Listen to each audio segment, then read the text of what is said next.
What's up, everyone? Welcome to the Single Player Experience Podcast. As always, I'm your host, Sebastian Mauldin, and joining me today is a guy who needs no introduction, but he's going to get a rockstar one anyways.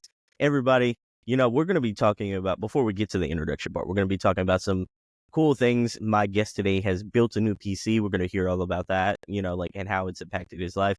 We're going to be talking about Indiana Jones because he's a huge fan, and I've been salivating to hear what he has to say, like deep dive, since the game came out, So we're going to be talking about that. We're going to be talking about some other things that we are playing currently, and we're going to be talking about some things we're looking forward to in the future. This is the Single Player Experience Podcast, and if you're looking forward to that, you don't have to hold on any longer because it's coming at you right after the intro. Round one, fight. And that's the bottom line. And his kick is good. I need a weapon. This is over. You cannot escape. You forget 1,000 things every day. How about you make sure this is one of them? Here we go. It's time for the main event. And we're back. Okay, so my guest today, he is a guy, like I said before, who's conquered basically everything to do with Destiny. He has to at this point. He's put in more hours in Destiny 2 than anybody on planet Earth. This guy is amazing. He's taken down Halo on legendary difficulty.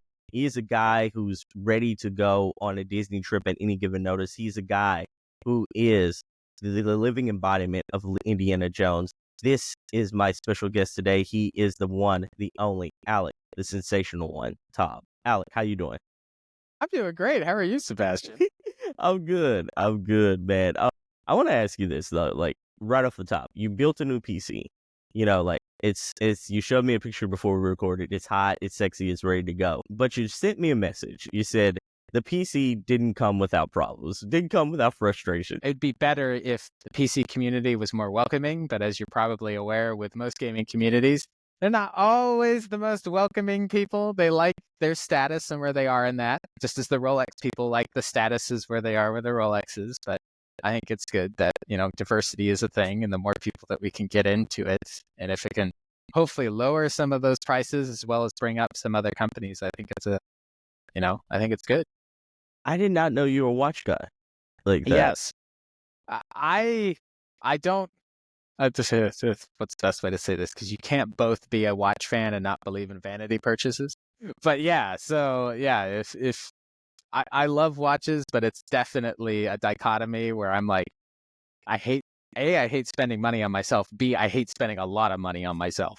And watches are could be a lot of money. So the crazy thing is it's funny you should mention watches. So my wife and I went to Switzerland, and we were in Zurich, and we went to this museum, this watch museum, and they had a whole bunch of watches from a whole different kinds of brands. It had a whole bunch of historical watches and Godfather clocks and all that kind of stuff. And we were so out of our depth of because neither one of us are watches, and we don't wear watches. We just thought it was something cool, and we saw it was on the museum list, and it had really good reviews, and it was dope seeing some of these watches, but you would had a better appreciation for all this kind of stuff, all this kind of watch stuff. And meanwhile, me and her, we just did not know about any form of we know Rolex, and that was about it. That was that was about it. That was the extent of our watches right there. Oh yeah, no, I get it. It's something that I got into the last couple of years. So I remember when I was a teenager specifically, I don't play tennis to the degree that I used to play tennis, but I was really into tennis, and I very much idolized Roger Federer.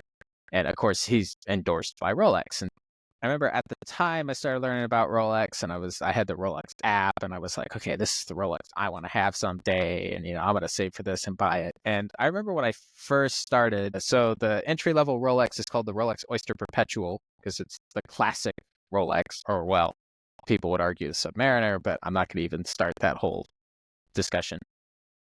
I didn't even know there would be debates about watches, so that's out of the weeds of it. We're not going there. Yeah.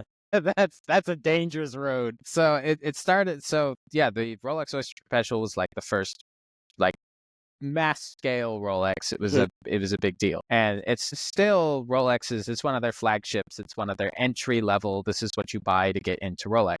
And at the time, they were like 3,200, and this was like back in 2011, 2012. And I was like, okay, that's a lot of money, but if I save up for a couple of years, it's an achievable thing. And now an Oyster Perpetual, if you can even get one, because that's half the battle with Rolex, is their authorized dealers are not great, and it's become such a status thing that if you want a entry level Rolex, that's now 6,500.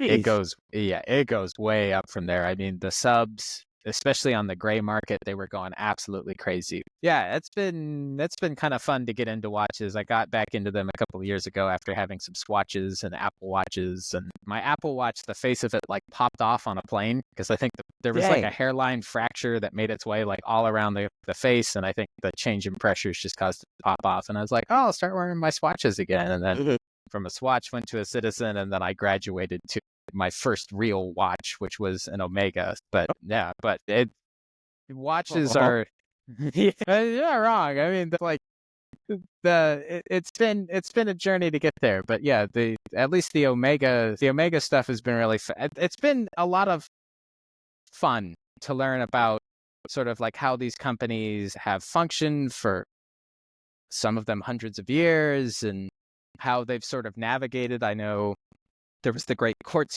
crisis of the 80s where, you had companies like Swatch and Fossil that came out with sort of these quartz watches that kept better time than a mechanical watch ever could, and caused a lot of companies to go out of business, and how some of them have bounced back. And there's a lot of really cool, iconic, historical pieces that these companies have made, and it's been sort of fun to nerd out learning about, like one of my favorites is the Blancpain 50 Fathoms, which was a watch that was like the first ever dive watch. But the dive watch everybody only hears about is the Rolex Submariner, because it's Rolex. Yeah. But like the 50 Fathoms is like a big deal. Or like Panerai has a dive watch that was developed for the Italian Navy, and like it was like the big thing for them, but then like the watch was crap, and then the Navy was like, no, we don't want this. But then Panerai is still like this big thing. So yeah, there's all kinds of. So can you tell us the story? Like, how did all this come about? What was the problems, and is it resolved? Yes and no. To a degree, just some GPU information. I don't know how knowledgeable folks are on GPUs, but to sort of talk about it. Obviously, you have your two big companies, right? You got NVIDIA, you got AMD. Now, they are sort of the big juggernauts within that sphere. Then you kind of have everybody else. And then Intel has kind of been in that everybody else. And they've been trying to make their way into the GPU scene. And they've recently just come out with, I believe it's the Intel Arc 570s and the 580s, the Battle Mages, as they call them. The 570, I want to say, retails at like $220. And it's supposed to be more on par with like a NVIDIA. I think it's supposed to be above a 1660 Ti, but it's supposed to be a more affordable, competitive version to something like a 4060. And for the people who don't know about any of this kind of stuff, this is like a standard chip, has ray tracing and all that sort of thing, right? Yeah, so it has like 8 gigs of VRAM. It's supposed to be on par sort of with that sort of card, at least over a 3060. And then the 580 is supposed to be kind of similar, except it's got 12 gigs of VRAM. So it's supposed to, its VRAM is on par with like a 4090. Mind you, the card itself is not on par with a 4090, but it's also $50 cheaper than a 4060. Yeah. So it's offering a very competitive option, especially for the price. And I had some hesitation because I personally did not pick it. It was chosen for me. And my lack of knowledge in the sphere showed when I was having those conversations with family members. And they were like, no, trust me, the 580 is going to be great. And so I started watching reviews and was trying to understand, okay, what am I getting myself into here? And basically and I think GPU nerds will know this, company to company, it is hit or miss what you are getting. In terms of some games are better AMD, some are better NVIDIA, some are actually slightly better Intel over those other cards that are in the same competitive sphere. And the reason that my hesitation came across was I was reading about our boy Bethesda. And Bethesda, Starfield historically has not worked on Intel cards. And I remember I was watching, I can't remember the channel, I'll have to look it up later, but the channel was talking about how they had finally gotten an Intel card to work on Starfield. And they said the performance was not good, but they finally got it to work. And they were like, just getting it to work is a big step forward for Intel. And I was like, so what does this mean for me as an Indiana Jones enjoyer and somebody who has started to play the game on an NVIDIA card who is now moving to Intel? And it started off great until the freezes started happening. No. And the freezes were so extreme that Steam couldn't even register that the game had frozen, and my computer couldn't even register that the game had frozen. So it would continue to run in Steam. So even after I would click stop and use Task Manager to close the program, Steam still had the program running. So I ended up with like an extra 6 or 7 hours of Indiana Jones running because Steam had no idea it had closed. So originally I thought it was an Intel issue. Turns out it also happens on NVIDIA 4090 cards. And then I was like, okay, that makes me feel a little bit better. Yeah. Not just an Intel issue. This is a Bethesda performance issue. It's been happening sort of against a plethora of CPUs, a plethora of different GPUs. So I was like, okay. So You're not alone. Still, yeah, not alone, but still somewhat, it's a lot of unknown. I'm still somewhat hesitant to fully endorse it just because I just know there are going to be those games that are a bit better for AMD or a bit better for NVIDIA, and I'm going to use it on my Intel card, and I'm not going to be getting quite the same performance. But I also know that there are other games where the Intel card is going to exceed NVIDIA or AMD. Yeah. There's a little bit of hesitation. So far, it's been pretty good. I found a workaround for the Indiana Jones thing that I absolutely hate, but it at least works, which is I now have to run the game in windowed. No. Yeah, not even like the borderless windowed mode, but actually just straight windowed. You're seeing the whole block and everything. Yeah, seeing the whole block and everything. So it does slightly ruin the immersion, but I mean, it's getting well over 60 frames per second on something like high graphic settings with ray tracing on. So it was getting great performance before the freezes. The freezes just occur. So performance has been great. I just know it's a Bethesda issue on this one. Okay. So still some issues as well with Helldivers, but then I've also discovered it's more of a Helldiver issue as well. So yeah. So that's the nature of PC gaming, though. You're always troubleshooting. You're always trying to figure out, like, you're always tinkering. Nothing feels streamlined, but on the other, it's like, but on the other side of it, you have the highest attainable, like, gaming possible, and that's, like, the trade-off there, you know? Absolutely. So I want to ask you... Go ahead. So I'm sorry to interrupt, but I want to ask you is, like, you've been playing Indiana Jones, Helldivers, and all these other games, like, so how's the PC been responding? Like, is it making any noises? Is it doing anything like that? Or is it, like, whisper quiet? You know, like, because it's one of these, it's like, I'm curious, though. Yeah, I want to say that's definitely a little bit louder, I think, than my 2060. It was kind of funny when we fired it up.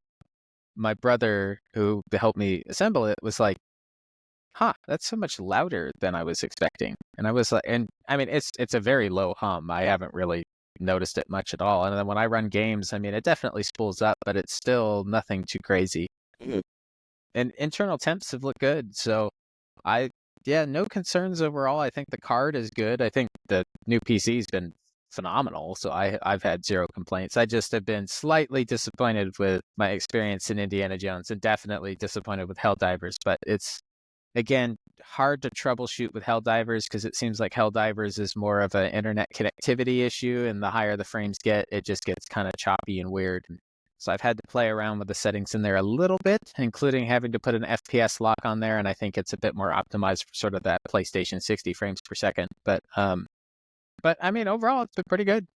Well, how does it work with the big daddy of them all, the Destiny 2 playthrough? Oh, yeah, the fun thing about Destiny, and maybe it's the good thing, is Destiny is so old that it's like, you can, like, even my buddy's setup, where his PC setup is maybe about 8 or 9 years old before he got his new setup, and he was still clocking like 90 frames per second.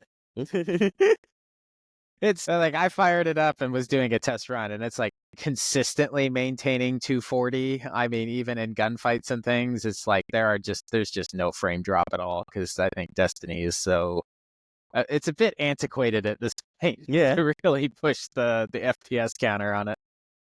Lord, so 240 frames per second. Do you feel like that? Do you feel like that's overkill at all at this point? Absolutely. Because I remember when we were developing our game for PC, and we had, because we were using the 2060 Super at the time, so we're trying to optimize based off of the 2060. Because I mean, the 2060, for all intents and purposes, is still a really good GPU. And I remember there was always sort of a turning point around 100. I want to say it's like 115 frames per second. It's like after that point, you're not seeing any difference. Like it could be 240, it could be like 400, 500, 600. It's like it's just all the same. It just runs. It runs great. It runs fast. Like the differences seem so minuscule that it's like it's just really not worth it.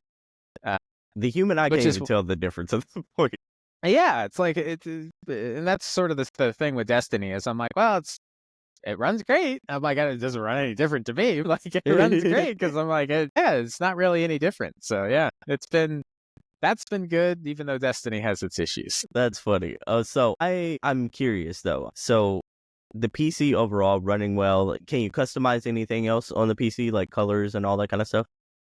Oh yeah. So I ended up reusing the case just because the case it's a good case still. And I'm pretty boring. I don't do all the crazy lights and things, even though I probably should at some point, especially now that I'm streaming, if I can get the camera on it and people go, RGB. But like, yeah, I mean, it's got full, customizability. I mean, especially having built it and assembled it with my brother and then built another PC directly after. It's like, I feel like I now have a pretty good handle on how to do so. So I'm like, yeah, if I really wanted to push it, I've kind of toyed with the idea in my mind of what would it be like to have, because I remember on my original laptop that I had when I graduated high school, it had 2 NVIDIA cards. I want to say they were 560s.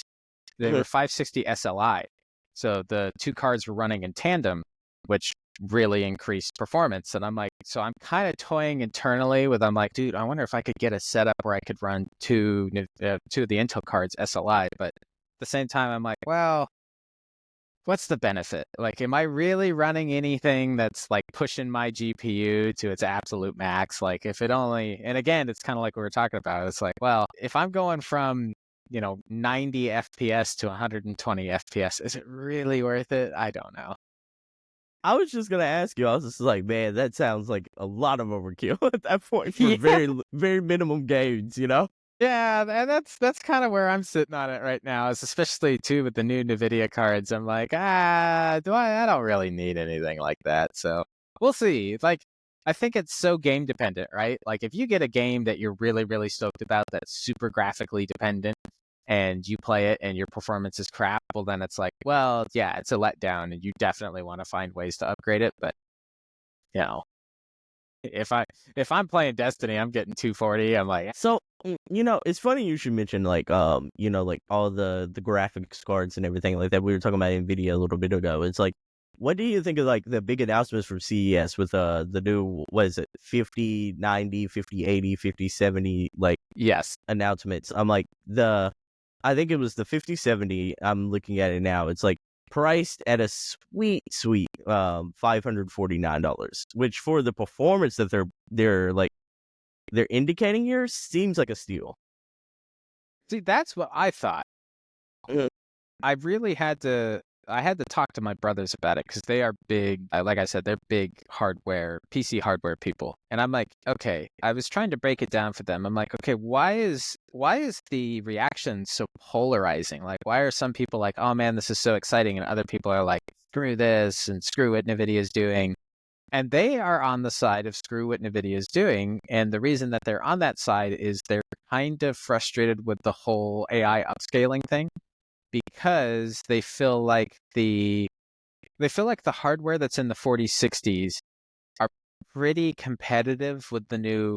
So the new 5000 series from a hardware standpoint is not far off. And they're kind of frustrated with the price hikes because they're like, well, you're really not getting that much better hardware. It's just the AI upscaling, which is the software side of it, which they feel like you could put the software into the 4000 series. So they're like, people are paying a premium essentially for the software as opposed to the hardware. And they're like, if NVIDIA came out with, like 16 gigs of VRAM and like it was really pushing things in a new direction, they would be excited for it. But they were like, no, they think it's kind of a scam because they're like, you could probably get pretty similar performance. And they also think that the claim that the 5060 is on par with the 4090, they're like, I don't know, we're going to have to wait to see the test numbers on that because it's a pretty big claim. But I'm curious to see how much of it is the AI upscaling, because I know the internet's response has been, it's fake frames. And I'm like, I look at it from the video game development side of things, where I can tell you from video game development, everything is sleight of hand. Like, I can't tell you the immense disappointment I felt when I realized that buildings are not buildings. They're just a box with a texture on it.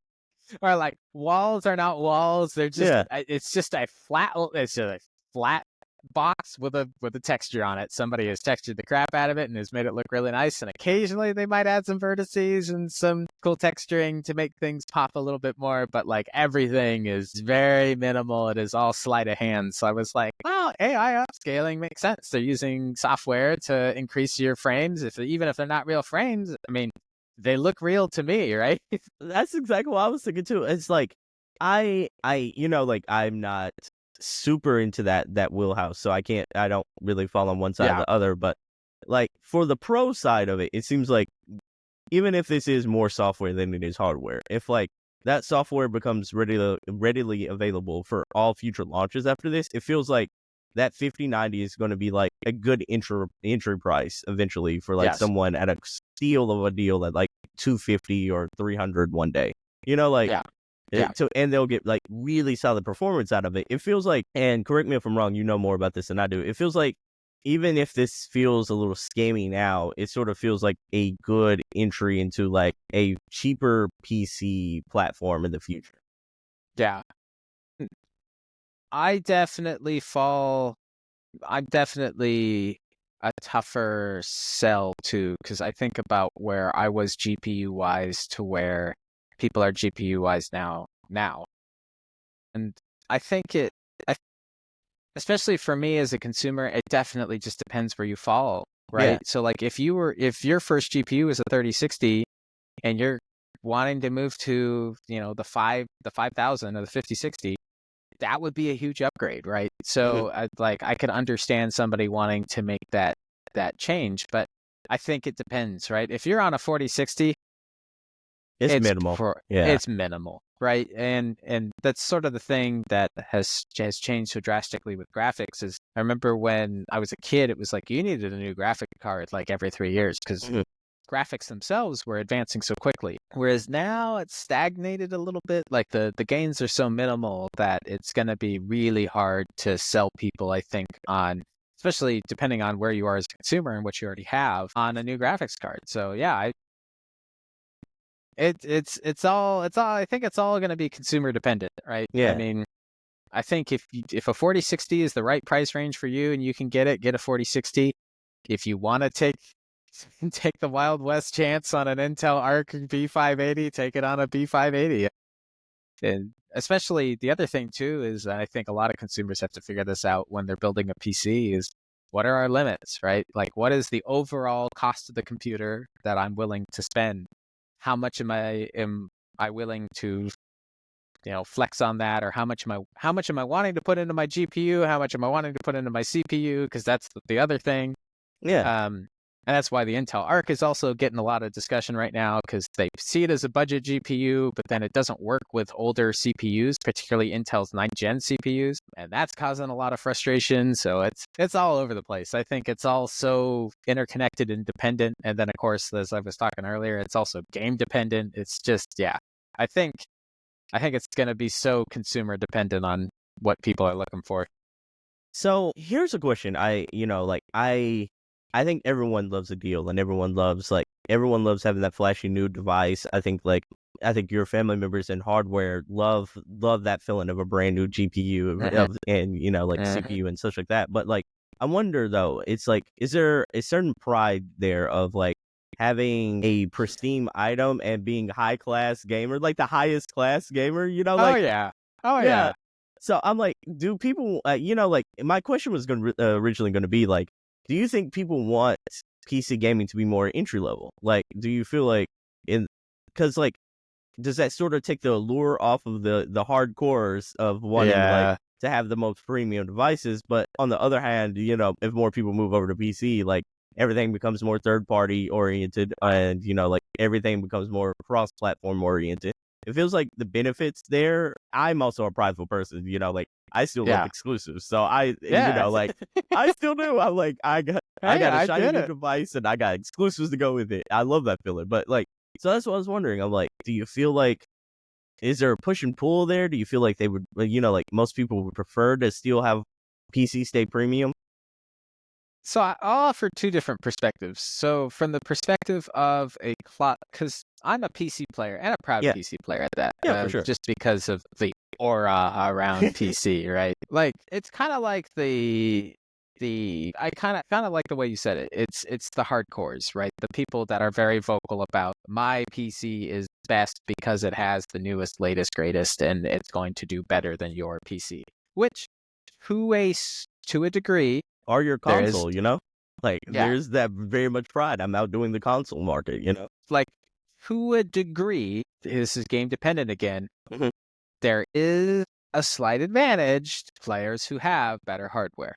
For example, in Destiny, there's two. I'll give two different examples. There's aim assist, which obviously aim assist is in every shooter on planet Earth, right? To some degree, there is some reticle friction to help you pull your bullets towards your opponent.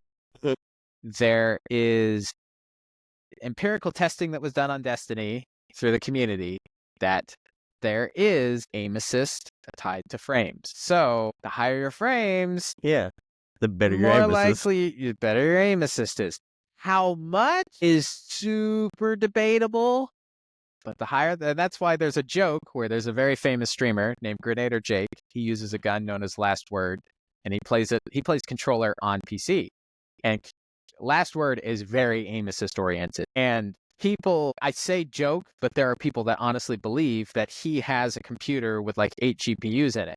And they're like, yeah, his computer's probably more than the median home price in Iowa because, he's got like 8 4090s in there to get the highest FPS possible to get it. And I'm like, okay, y'all need to chill because nobody has 8 GPUs to get their FPS to the highest possible count that they possibly like, can. is it worth the money at that point? Yeah, definitely not worth the money at that point. So there is a slight argument that, technically you are getting more aim assist out of something like having, higher frames. So that's one argument. There's also a movement tech in game where you can sort of abuse so you can, and I do this, you can set your space to your mouse and you can scroll wheel skate. So you scroll and you're looking for a specific number of ticks. So I think it's like 6 ticks because it causes your jump to spam 3 times, which causes it to glitch out and you just go flying.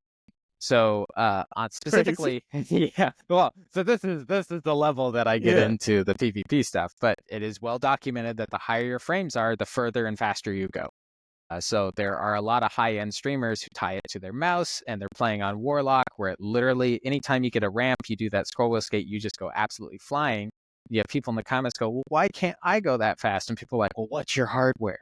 So there is a slight argument towards that from that aspect of, okay, the higher your frames are, the better your performance is, obviously. Yeah, you kind of are, you do have the edge in some gaming areas. I can't speak for all games, just one example. But I also look at it from like, something that I'm really into is watches. And like Rolex is seen as the king, right? Mhm. And there is an aura to Rolex of, oh, you own a Rolex, you own the best watch. But then like Rolex isn't necessarily the best watch. Like it's a really good watch. Like it's definitely of the machine-made watches, like one of the top watches. But like there are plenty of brands that make cheaper watches in that sphere that are also really good. And they use Rolex as sort of like the building place for that. And it leads to companies, trying to compete with them to do things. And because there's so much interest in people wanting a watch that's similar to a Rolex, but not for the price and the demand, because there's all kinds of issues with demand, that, it makes for a more varied marketplace.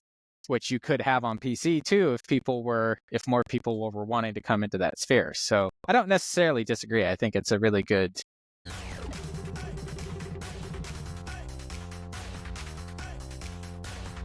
fun. Yeah, there's all kinds of fun stuff around it. Like some of it I'm like, okay, this is just a bougie like dress watch. I don't really care about the history of it. But at least from the sportier watches, I really enjoy, hearing the stories about those. It goes to show there's a collector's item in every sort of niche. Because Absolutely. Yeah, I'm getting that now later in life to where I'm like, okay, this is the Pokemon cards of this niche, so to speak, at this point. And I'm like, see, your Rolex is the Pikachu. I get it. The nice thing about Pokemon cards is you can own a lot of Pokemon cards. For I'm sure. not saying you can't own a lot of watches, but like, why? I remember when so again, that dream watch was the Rolex Oyster Perpetual. It's like, okay, this is what I want. This is what I wanted when I was 14. This is what I want now. This is what I get. And I went into the authorized dealer and I was talking to him about it. They're like, okay, we'll put you on the list, blah, blah, blah. And I remember he was like talking. He's like, oh yeah, it's a great entry level watch, and someday you should get a Submariner, and maybe you'll get a Daytona, and blah blah blah. And I was like, no, I'm planning on being a one watch guy. And he's like, why? And I'm like, because you can only ever wear one. I'm like, the rest is like, why? I certainly have no plans to spend thousands of dollars on something that's going to sit in a box. So That's a good way of looking at it. That's a good way of looking at it. And like, there are people that, they buy their Rolexes, their Omegas, and they stick them in a box and they put them on their watch winders and they only wear it. It's kind of like, because I used to be a car guy as a teenager too, where I was like, you have people that buy a Ferrari and they're like, well, you have to make sure you drive it, at least once a month though, because the battery will die. And I was like, what do you mean once a month? Like, why? And then you start to read, oh, well, people only get them insured to drive on Saturdays and Sundays, so that way they don't have to pay full insurance on a Ferrari because the insurance is more expensive, and you don't want to put a bunch of mileage on it because eventually you're going to sell it. And I'm like, sell it? What are you talking about? And it sort of made me realize that, oh yeah, like for these people there, and I imagine it's the same for the Pokemon cards too, right? You collect a bunch of them and you put them in their pristine little packet and you never use them, and they are there. They are like your prized possession. You look at them and you're like, that's great. It's the same thing with these Ferraris and watches. I mean, they're like, these people live different lives, man. They live different lives. Yeah, I'm like, and that's the thing with my Omega. I'm like, I wear this every day. I'm like, the only time I don't is if I know I'm going to travel with it and I'm traveling to a place where I'm like, oh, I don't know if I want to wear that on my wrist. So then I opt for like my little $10 watch or whatever, and it's fine. But like, yeah, for the rest of it, no. I'm like, and it gets scratched, and I'm like, it's nothing that won't get polished out or nothing that I can't replace or fix eventually, maybe not now. So I'm like, you know what, just wear it and love it, because I certainly don't want to be one of those people that collects like 52 watches and they're like, look at my whole collection, and then none of them are worn. I'm like, get out of here. Man, so that is crazy. I'm learning so much. So I want to pivot to some of what we've been playing, because I think you're going to be talking about a game about a person who wears probably wears a watch very similar to what you were talking about earlier, if I had to guess. All right, so today we're going to be pivoting to what you've been playing. Are you ready, Alec? Oh yeah. All right, cue it up, ladies and gentlemen. It is time for what we've been playing, and we're going to be diving deep here. Did you like that, by the way? I haven't seen that before. That was great. Something new. I was changing. My internet brain read the right part. Go, it's all right. I heard it perfectly. Yeah. That every time I see that, that's all I hear too. Is like, sigh. So it is time for what we've been playing, Alec. Yours is going to take up the majority of the show, so I'm going to tell you really quick what I've been playing. Really quick. Yeah. Here we go. So let me see if I can pull it up. All right. So I'm just to preface this, I'm in a bit of a mood right now of like with video games, to where I'm like, I'm dating around, but I'm not ready to commit to anybody yet. So I'm like, that was how I felt a little bit, because I did roll credits on a game we're going to be talking about later. And then all the rest of the games I played in 2024, I either rolled credits on or I felt like I've reached the end of my road with them. So I'm Mhm. like, I'm pretty much clean slating it now. So I've been, focusing on, I've been trying to feel out what do I feel, what do I want to play, and such like that. And nothing quite has scratched the itch. So I've sort of been going from game to game. Then I felt like I love roguelikes. So that's one of my favorite genres of video games right now. So I was trying to find a roguelike before Hades 2 completely takes over my life later this year. 'Cause Fair. I have a feeling that game's coming out later this year instead of it being in early access. So I'm like, okay, I'll try to play something quasi similar but a little different. So I started to play, and then I heard in the Game Awards, that happened at this point a month ago, and there was a couple of games that were displayed, and one of them happens to be a game that they just announced a sequel for, and that's Slay the Spire. Oh, very nice. I had never played Slay the Spire before, so I'm like, so I always knew about it. I always knew what it was. For the audio listeners, I'm showing some clips of it right now, but Slay the Spire is it's like a card deck building game to where you're also playing a basically a turn-based, I want to say RPG, but it's not really like an RPG because it's more deck building, but it's like a turn-based auto battler system where you basically pick the cards and that basically controls the moves you do in each turn. So it's almost like Pokemon meets Hades in a way, but more like Yu-Gi-Oh because it has cards. So anyways, I love this game. I'm not quite sure if I want to play more of it though, because I'm enjoying it, but I know a sequel's coming now. So I'm like, and from what I played of this game and the fact that I looked it up and this game came out in, I want to say 2018, and it's 2025 now. So they've been working on a sequel for 7 years at this point. So I feel like it's coming out this year. I feel like for a game of this magnitude, for a game that's this size, this indie, I feel like 7 years, pretty good amount of time to kind of guesstimate that it's coming this year. So I didn't want to burn myself out too much on the original when I know the sequel's coming. Yeah. Does that sound weird? No, I think that makes sense. Especially because the other thing too is you don't want to get too married to the mechanics of the original, especially if they're going to introduce really big new mechanics. I think getting it's kind of like the difference between Destiny 1 and Destiny 2. They are night and day different experiences, right? Where it's D1 wants you to play a specific way, and then you play D2 and it wants you to play an entirely different way. That it's if you were a D1 fan, you would probably not like D2. But if you're a D2 fan, probably won't like D1 because they're two very different experiences in terms of that different.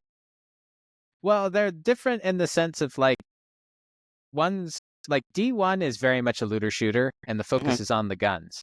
D2, especially now, is abilities. And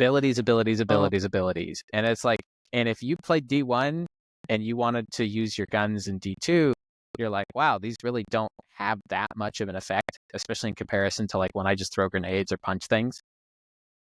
Whereas if you throw grenades and punch things, you're going to be so disappointed when you play D1 because it's yeah, your grenades and the melees take a minute and a half to recharge, and you're what?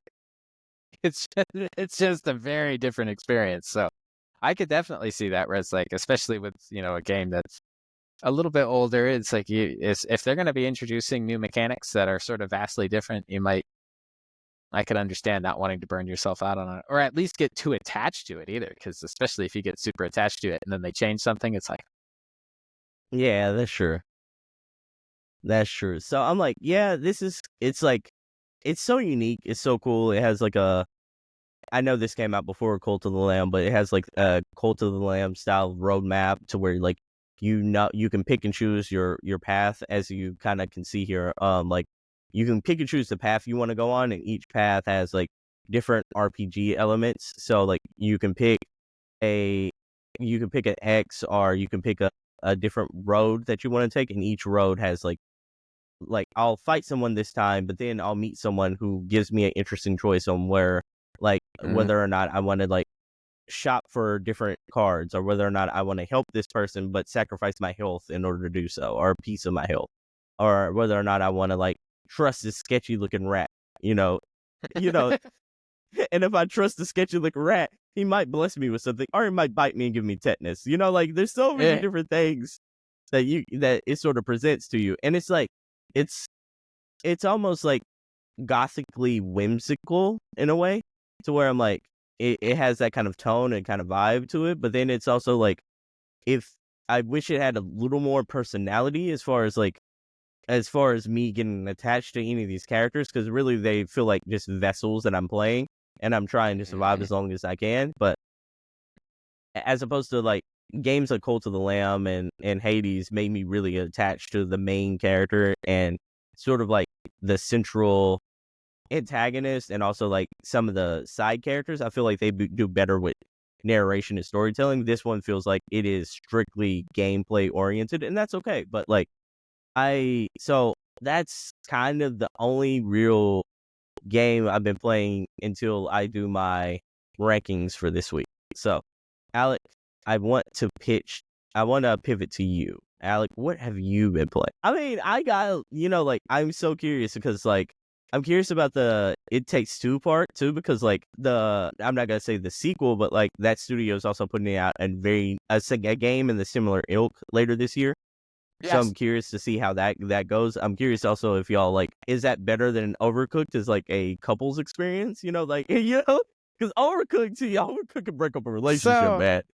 So obviously I am a gamer, and my girlfriend to a degree is also a gamer. Like, she adores The Sims. She put in 40 plus hours on the Hogwarts Legacy game. She's put in a lot of hours on Sims. Like, she loves it, and she's played sort of an amalgamation of games over her life. And she's like, yeah, I mean, we were talking about games, and I'm like, yeah, I want to play more games with you. And she's like, yeah, I want to play games with you too. So for us, it was like, okay, well, what's viral, right? And the one that we see all the time in our Instagram reels is It Takes Two and Overcooked. And we're not touching Overcooked probably. Y'all shouldn't touch it. It seems like it'd be a lot of yelling at each other, and we're like, no, we don't need to do that. So Overcooked maybe someday, but It Takes Two has been a lot of fun. Not only is it a freaking great game, but it's extremely accessible. And I love that she's ended up being able to do the stuff that she loves, and I'm just sort of like there to almost like support and help her do it. So like I've been playing the clay dude, the father. Yeah. And like the first time it was like, him throwing the nails on the thing, and then she does all the platforming off the nails and stuff. And then she got the hammer and she bonked me with it a couple times because she thought it was funny. So she's enjoyed that aspect of it. But now we just got to the Hornets. And like, so I'm throwing sap at everything and she's making it all explode. And her reaction when the first time when I shot the sap and then she made it explode, she's like, my God, this is the best part. So it's been a lot of fun to watch her reaction to it. And then, of course, like, I try to get through the platforming ahead of her. So that way, if she gets stuck on a platforming piece, then I can tell her, oh, try this, or hey, try this. So yeah, that's been a lot of fun to play with her. So let me ask you, like, so It Takes Two. I love the fact that you only have to buy it once and you have that companion pass as well. Yes. Such creative thing, and such like a consumer friendly move, which we don't really see a whole lot of video games right now. So absolutely. I love that aspect as well. Yeah, I love that aspect, as well as I was talking to a friend today that Baldur's Gate I didn't know had split screen. So that's the next thing I want to try is I want to play split screen Baldur's Gate with her. I want to plug it into the big TV and then do that because I know she's also tried Baldur's Gate. So, but sorry, continue. No, I mean, I think that's interesting too because I think that's going to be a very different experience.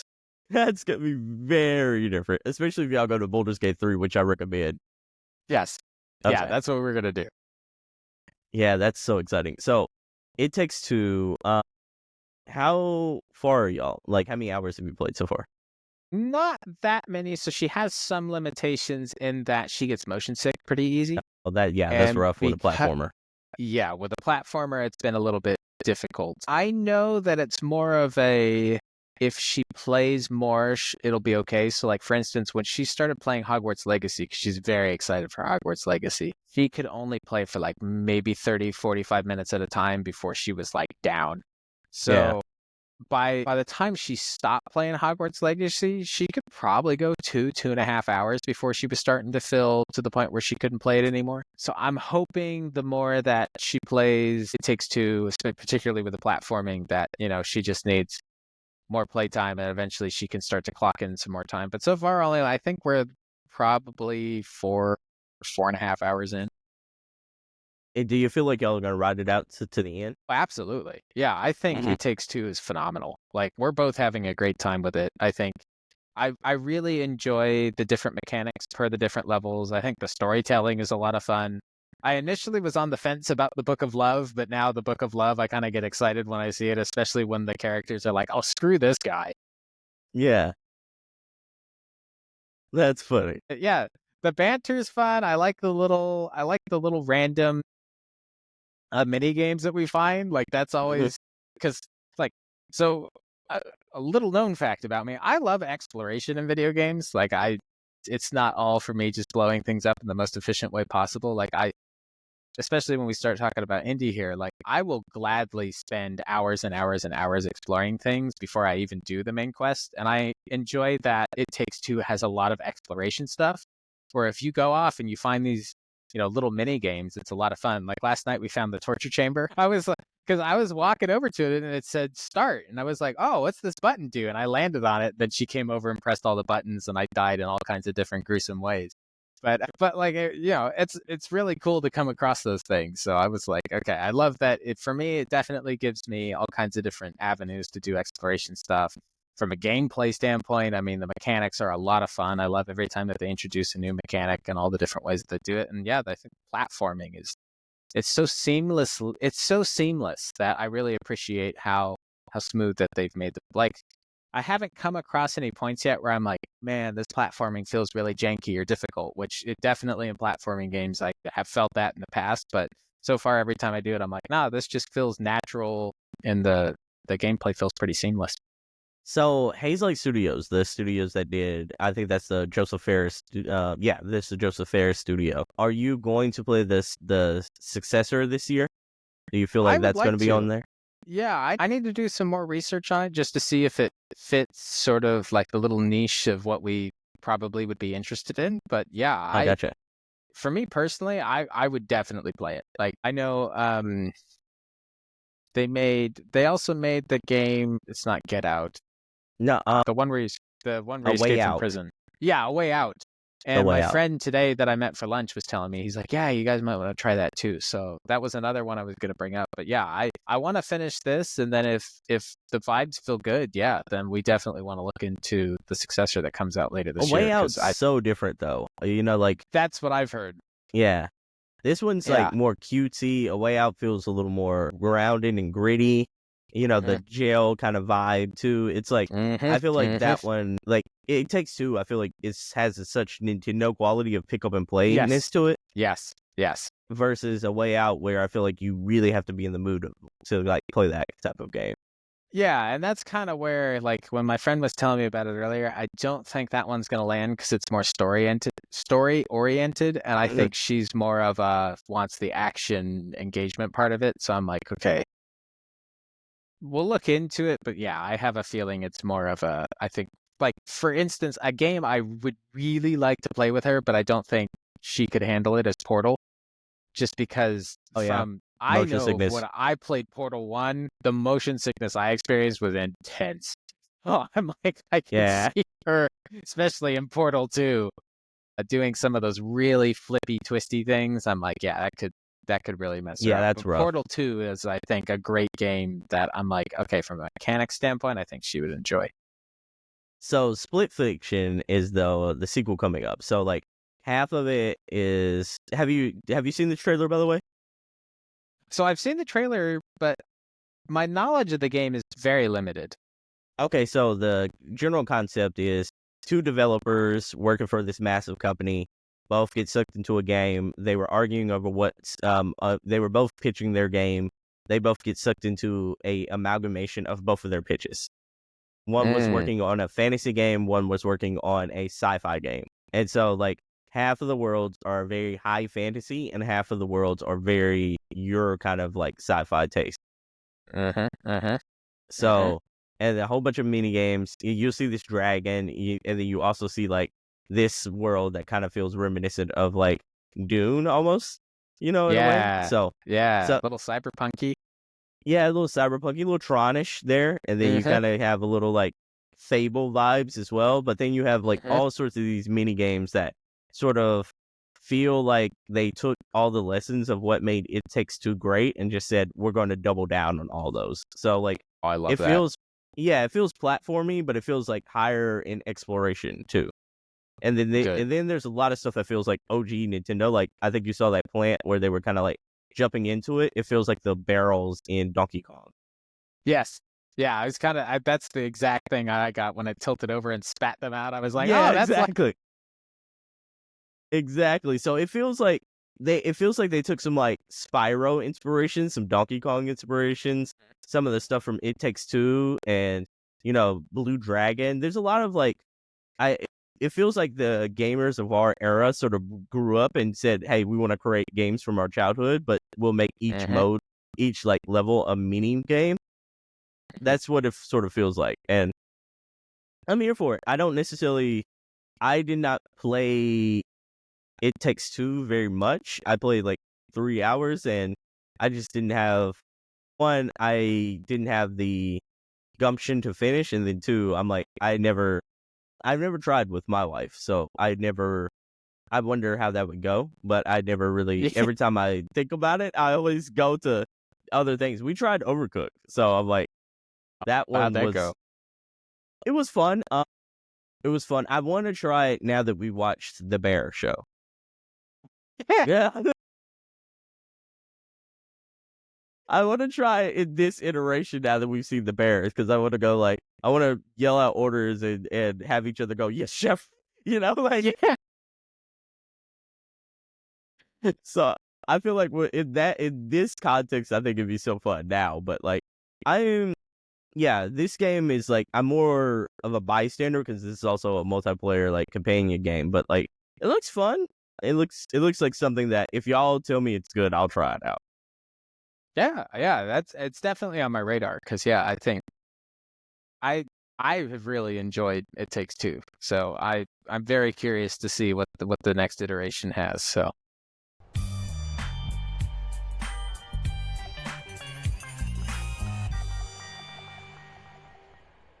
I've been playing sort of an amalgamation of a couple games. So I think we're kind of back to where we were. I think it was in September where Destiny's in a very bad spot and trying to it's not good. But it's not good for a number of reasons. One of those being the player population. So I'm hoping that with the next that was rough episode. Yeah, the next episode that drops, I'm hoping it brings some people back, and they've sort of pulled the loot lever. And they're bringing back a gun that I've been waiting now for 2.5 years for. So to a degree, I'm sort of excited for that. But PvE is just stale as hell. Like we're just so much more powerful than everything else. Like I was trying to explain to somebody the other day, like when Grandmaster Nightfalls came around, people like I used to get really excited because it was difficult, it was challenging, and it was really rewarding. Like you'd spend 25 or 30 minutes in a GM, claw tooth and nail to beat it, and like when you beat it was like yes, and like especially when we'd have quote unquote farming days, you'd go in and you'd try to do them, but it wasn't a guarantee that you'd complete it. Like it was a lot of fun. Now I'm like even a mid-tier GM, so like we just had Birthplace of the Vile, and you're getting sub 9-minute runs on it. You're like, this is just it just has gotten to a point where it's like from a PvE perspective, because like I was saying with the ability spam, the loot is not rewarding. It doesn't feel like there's any point to getting any of the loot for PvE. PvP is a different story. PvP is at least playable and good to a degree. But PvE is just, for me, has become so stale that it's like it's not sustainable for me to play it. And I've been having to branch out to other places to get my PvE fix. For my PvP fix is still good for that. But yeah, especially for PvE, Helldivers has really fulfilled that. Path of Exile has been sort of a new, different challenge, and especially very PvE focused. So that's been a lot of fun. My girlfriend and I have different genre for you. Very different genre for me. And then of course my girlfriend and I have been playing It Takes Two, and that's been a lot of fun. And then, gosh, what else? Oh, of course, there's Indie, which has been a very up and down relationship with. So Yeah, there's been a couple of games to come in there and sort of shake up the landscape a bit. What do you want to talk about first? Because I want to dive. I have so many questions. Like, I want to Let's get your do indie indie first, impression. because indie Okay. is like I think probably the big one that I think you're most interested in. So I think there's another game you're playing, a little, like folklore film kind of game. I think it was inspired by that. I don't think a whole lot of people have heard of it, but like a guy sort of wanders on in the wilderness, sort of looks for old relics. I think it's something Montana Wilson and the Big Sphere. Yeah, is that right? I love how you improvise that. Yeah. So Okay, yeah, so- Indiana Jones and the Great Circle. What'd you think as an Indiana Jones super fan? Okay, so we're to go on a slight journey here with indie. Mhm. My experience in indie has been, it started here and then has slowly dipped. So Is that because of the obviously, PC problems, or is that just the game No, as no. itself? Well, so the PC problems have attributed to it. I definitely would say that. Obviously, playing it in windowed mode is not nearly as immersive as playing with the screen in front of you. But so I still haven't made it out of the Vatican yet, and the reason I Wow. haven't made it out of the Vatican. So the whole reason I haven't made it out of the Vatican yet is because what I was talking about earlier, the whole exploration thing. Mhm. So I think indie offers a lot of good. I think it offers also a lot of bad. It's, to me, like, when I started off on the game, I was like, this game is a 9.5 to me. This game is incredible. The voice acting from Troy Baker is incredible. Recreation, like the very dedicated recreation of Raiders opening scene in the beginning, gave me goosebumps. Like, I was like, this is everything I've ever wanted from an indie game. They had it is shot for shot, which I was like, this is amazing. And was super excited for that. And then exploring Marshall College and doing all of that was great. And then I get to the Vatican, and it feels like there are big mechanical problems that I can't mentally overcome. So, like, Whoa. the exploration is great. Like, the exploration process is great. The combat at times is very satisfying. And I should know, at times. It feels very good. You feel like there's a sense of urgency when you're in combat. Like, I specifically chose to play on hard because A, I want to be challenged, but B, I was like, I don't want to feel like I can just punch my way through every engagement throughout the game. Like, there was a lot of draw in those sort of aspects. And I enjoy some of the character interactions. Like, a lot of the little side quests are a lot of fun, and sort of the characters that you interact with in that process. And it's fun to do, like, the archaeological stuff. Mhm. So, like, some of those little side quests that pop up, I think it's really fun to take pictures of the cats. I know everybody got really excited for that. But, like, yeah, from an exploration standpoint, there's a lot there that I really, really, really like. I think the puzzle solving is extremely satisfying, particularly when you solve a really good puzzle. So, like, there's one in, oh gosh, I can't remember. We're still talking. Yeah, you made it to the Yeah, Vatican. it's in the Sistine Chapel. Okay, Yes, gotcha. so it's in the Sistine Chapel. It's that little vault that sits in one of the dude's offices, one of the offices there. What you're You talking can about? you can unlock the code by picking up the different statues and flipping them over and figuring out the symbols and how that corresponds to the numbers, and, like, that's really satisfying. Mhm. My two biggest gripes, though, are the combat and Okay. the stealth mechanics. The stealth feels horrendous. It is. I think it is maybe the worst stealth game I have ever played. I always expect some degree of AI looking in the wrong direction, or I throw a bottle and they walk to, like, there's stealth mechanics have been in games now for years and years and years and years. They are tried and true. You know what you're getting. There are times I am crouching right next to a guard, and I'm like, this guard is going to see me. This guard is going to see me, and doesn't. And I'm like, why do I even try? Like, there are times that I question, I'm like, why am I even trying? Because I'm like, there's no point. Like, I'm not worried about how I get to cover. I'm not worried how I move in between cover. I'm not worried about how I move between buildings. There's no worries because the stealth is so bad and the guards are so oblivious that I'm like, this is Stupid. pointless. Absolutely Like, stupid. It is so unrewarding to do anything stealth in that game to the point where I'm like, it just feels really bad. Particularly, especially when you're taking out guards. You'll take out a guard that is like right next to a guard, and the other guard won't hear know you. that you did it. Yeah. Yeah, it won't hear you. It won't react. It won't do anything. And I'm like, I should be punished for this. Like, I know that I made a mistake in how I approached the stealth, and you are letting me get away with it. And I think it's also the fact that I'm like, I chose hard. Like, I didn't pick the hardest difficulty level because I want to go through it and still enjoy it and find things, and then go back and play it through the hardcore or whatever.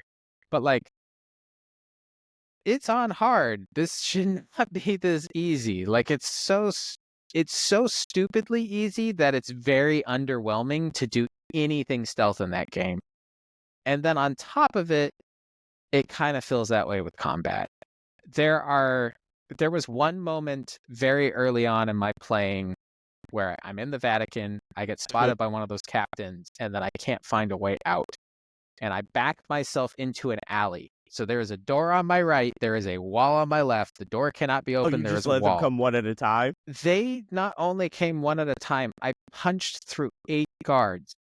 They all just dropped. And I was like, so why am I worried about ever fighting these dudes? I'm like, there's no downfall. Like, I didn't have a club, I didn't have any weapons. It was just me punching, and I punched through 8 of them. And I was like, okay, 1 or 2, you punch through 2 people in a back alley, that's one thing. 3, I'm like, okay, we're starting to borderline on that Assassin's Creed where, you have you're pretty powered at that point. Yeah. But I was like, 8, there's no sense of danger. And that's sort of the problem that I'm coming across is I'm really enjoying the exploration. Like, I like loading up indie. I like exploring for like 30 minutes, 45 minutes. And then I'm like, okay, I'm done. And then I put it down and then I go do something else. Because the exploration part of it is great. The storytelling is great. The voice acting is great. That stuff is great. The combat and the stealth mechanics are just so unrewarding that I'm like, it's hard for me to want to put in more than like an hour or 2 at most, because it's just not pulling me in. Like, what started off as like a 9.5 has probably dipped to like a 6.5 now. Oof. Because I just continue to be so underwhelmed by sort of the main mechanical parts of the game, which are the fighting and the stealth. Like, the stealth in particular really takes me out of the moment, where I'm like, there is no stealth mechanic to this at all. The dig site in the Vatican, where it's like, oh man, okay, there's a ton of guards around here. You should be really careful about how you approach it. It's like, I would pop up on the bridge where there are 2 guys out in an alley over here. There's 1 guy that's walking across this other bridge over here. There's 3 dudes behind me. I'm fighting in the open against this guy on the bridge, and I'm knocking him out. And nobody cares. Like, nobody notices, nobody cares. Like, the whole mechanic of pick up the body and move it, I don't bother. Pointless. Because I'm like, absolutely pointless. I'm like, A, the guards don't do anything when they find it, and B, it's not like I can't punch through 8 people every time it happens. Like, sometimes the combat's really satisfying. Like, there were a couple times where, like, I've pulled out my revolver just as an emergency, and, like, you one-tap a guy, and you're like, whoa, okay, that's really powerful, that's really important, keep that in your thing. Or, like, you'll pull off a thing where you whip a dude, you pull him in, you punch him out, and that's great. Or you might execute a really cool, like, you're in the middle of a fight, you pick up a club or whatever, and, like, that's all immersive and great. But then it's, like, the other times where it's like, okay, I shouldn't be punching through 8 people. Like, this should be some degree of a challenge. There should be some degree of urgency and warning to everything that you're doing, and there should be some degree of fear. Like, I shouldn't be going into this going, well, if I get caught, I'll just punch through all of them. There's just not nearly enough there to warrant me putting in what was supposed to be a game that I was super excited about and trying to put in a ton of hours into something where it's like there is zero. You don't have motivation for it? Yeah, I don't have enough motivation for it. It definitely has become a game where I'm like, hey, you know what? I'm in the mood to go exploring for 2 hours. And then the main story has become a vessel for me to do exploration. So like I've gotten to a point in the Vatican where it's like, okay, I need the uniform in order to do the underground fight club, and I need the uniform in order to gain access to these different side missions. And I'm like, okay, I'm going to go do the main story in order to get access to the uniform, to give me access to keys and all these other things so I can go pursue all those side quests. Now, the story itself is interesting. I will say that. Like, the main story is very engaging. I really enjoy interacting with the NPCs. I think, like I said, the puzzle solving is really, really good. There's a lot of like really cool stuff in that regard. It's just the main like minute-to-minute game. Yeah, the main minute-to-minute gameplay aspects are just so underwhelming that I'm like, this is just not for me, probably. Okay, so I'm gonna ask you some questions and give you some advice on absolutely. this, because I feel a lot of what you're feeling too, because like I feel exactly the same way, but I also feel like because I've played this to completion, as I didn't 100% this game, but because I saw it to the end, I can at least say like I can give some advice here on what may help your experience with it. So like my first thing is what I wanted to tell you is like go to settings mode, and unless you want it to stay that immersion to where like it does a really good job of you discovering things on your own natively by walking by it and then like interacting with that. I turn that shit off though, because I'm like I didn't have fun with Indiana Jones, and this is to where like I did not like the stealth at all. I don't like the combat very much. I think like both of them get repetitive by the time you get to the end of it in a massive way. But I will say turning on like the markers to where like you see every single marker whenever you want to is like that changed the game to me, because like I know that if I got tired or if I did like a certain amount of side quests, like I did the bulk of the main story centric side quests. After that, I didn't do anything else, because I'm like, I don't want to take 10,000 pictures anymore. I just want to go. I want to go to the next area. Like, so the game, I'm very light spoilers here, very light. The game has like 3 openish areas. The Vatican's one of those, and then you run across a couple more throughout the game. And I feel like it is a tale. Indiana Jones and the Great Circle is a tale of 2 different sides of the fence of like what this game is. I feel like when it's at its most linear is when it's better, when it's a better overall video game. When it's at its most like Ubisoft open world game is when it's at its complete worst. And Interesting. Yeah, because I'm like, I think there is a certain immersion to exploring the Vatican, exploring the next area you're going to be at, which is, have you heard of the next area? I think is it the pyramids, or is it? Yes, it's Cairo. Yeah. Okay, so I'm like, Cairo, I think Cairo is going to be your favorite part, your favorite open area part. I think like, to me, like one of the best and worst parts of this game is that it gets off to a ruckus start that feels very chaotic and feels very like energetic, and it feels very Indiana Jones. I feel like the start of Indiana Jones is absolutely magnificent, of like the way it takes you back, the nostalgia feeling, the way it's very cinematic. I feel like all that is great. And then I feel like all that momentum just comes to a screeching halt at the Vatican, to where like, I was like, I feel like you get to the Vatican, they give you so much to do, but like only the main story feels like it has that momentum behind it. Everything else feels like it is very much like you're running at half speed on a YouTube video. It's like, it feels like all the momentum comes to a halt. And I feel like that's one of the main issues I had with Indiana Jones and the Great Circle, is pacing issues. Like, I feel like once you're on that main quest, that momentum kind of ramps up. But if like the moment you get to these open Ubisoft-ish ass like side world, like open worlds, that momentum's gone. And like, I do think turning that setting that I told you on, it's like you can mainline it as much as you want to. Like, you can mainline it, you can go from like side quest to side quest and knock those things out like stupidly fast, as opposed to like, it takes some of the exploration away in a way of like your natural discoverability of like some of these secrets, but then it adds that functionality of like you're saying, like, I still experience like a great bulk of like the areas. It's just I was intentional about it this time around. Yeah. Which I definitely don't disagree with. I think that's probably a good approach. Because like I said, I mean, I think there's a lot to unpack with this game in the sense of, I think if you are, I hate to use this phrase, I think if you're more of a casual gamer, I think it really appeals to that audience, just because like I think about it from the perspective of, would I recommend this game to my girlfriend? I'd say absolutely. Because I think it has a lot to offer her in terms of, do you want to go exploring?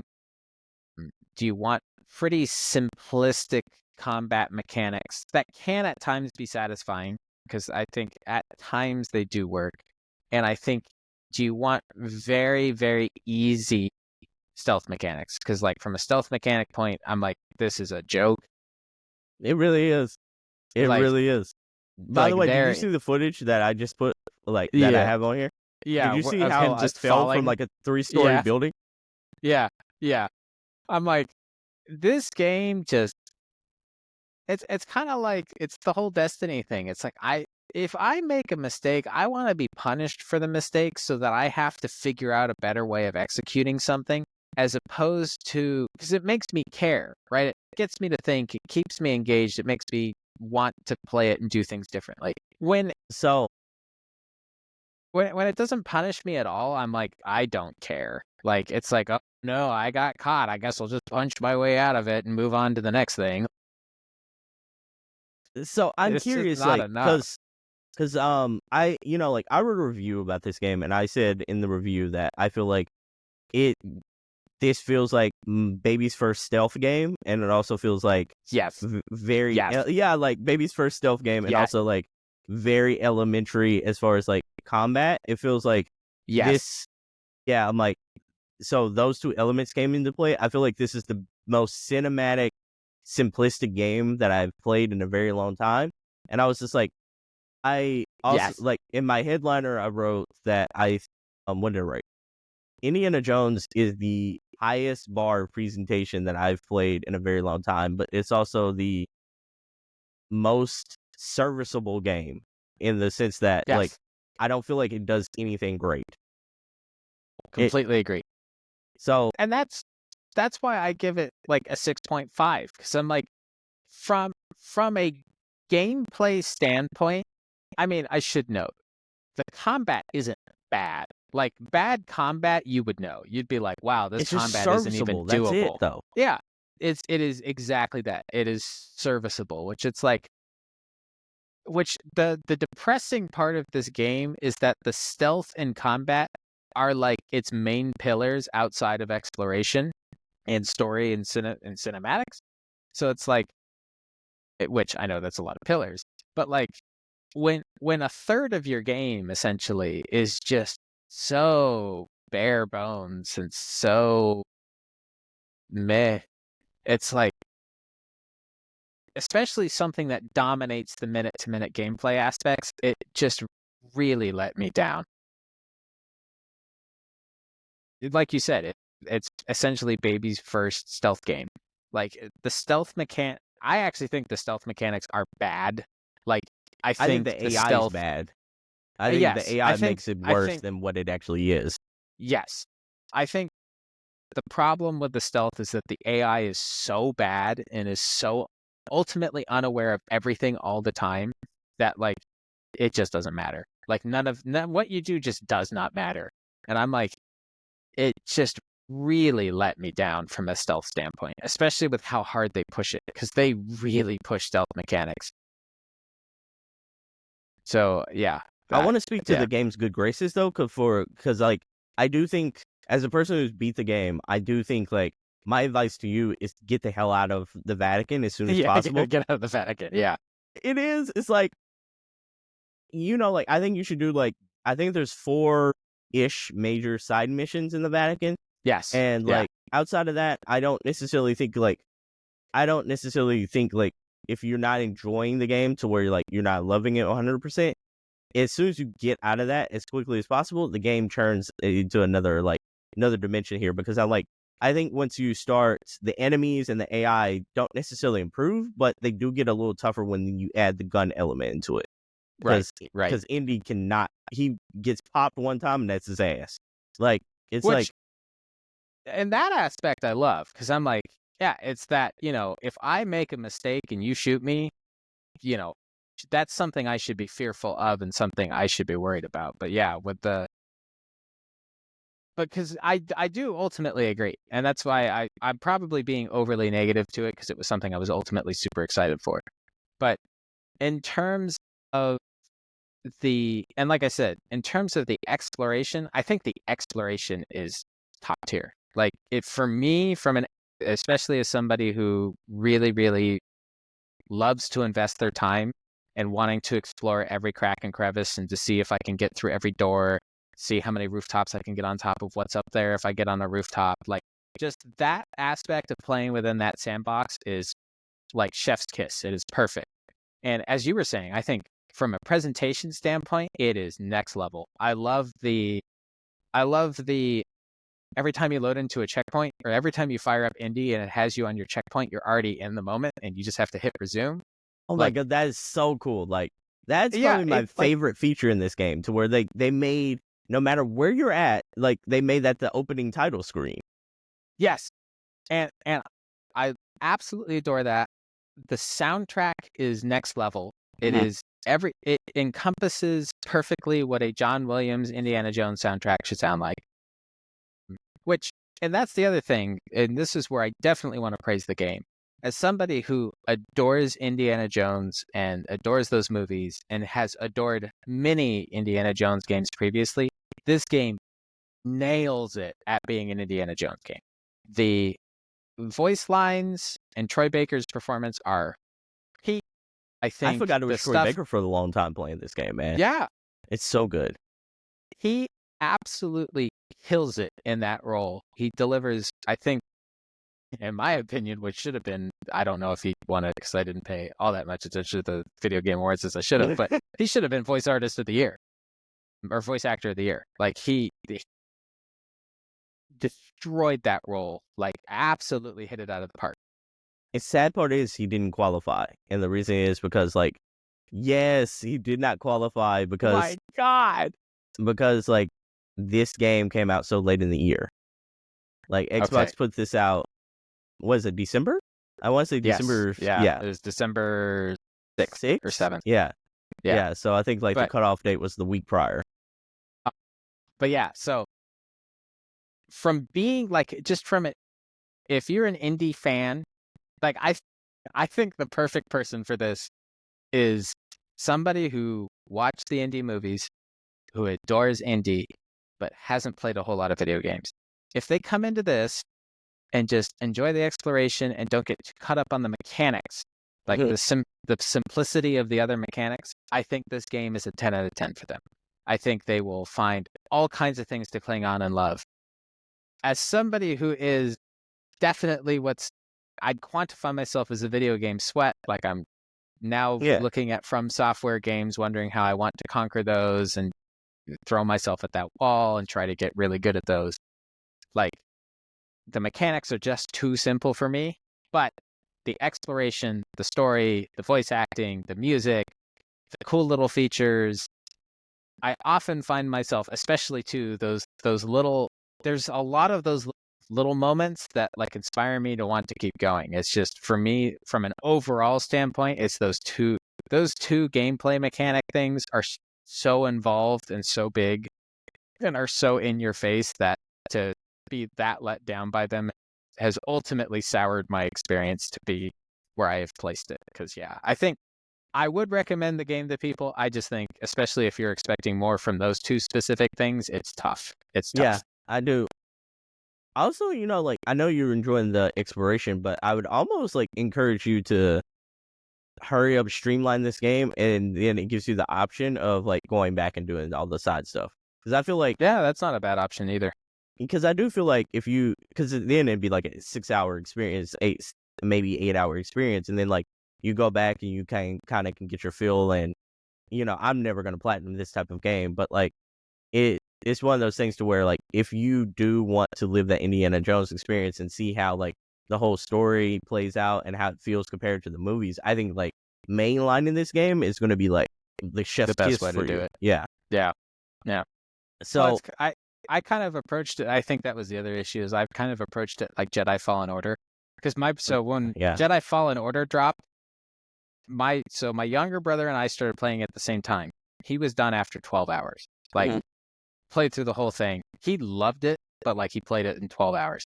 When I played Jedi Fallen Order, it took me 45 hours to complete, because again, it was just me running around every single area going, well, what's over here? What's over here? What's over here? What's over here? And I would clean out everything, and then it would be like, oh, I have to play the main story to advance to go check out all these other things. Oh yeah. And so it became this really roundabout thing for me. The best way to put it is when he did the Vader fight. I know that's a spoiler, but like when he did the Vader fight, he did it with like 3 stim packs. When I did the Vader fight, I had like 15. They explored everything to their max. It was just kind of funny. But yeah, and I think that approach for indie is probably not the right thing, because like you're saying, it's like you got to progress and then figure out where you actually want to spend your time to go back and explore it. Alec, I want to bring something to your attention here.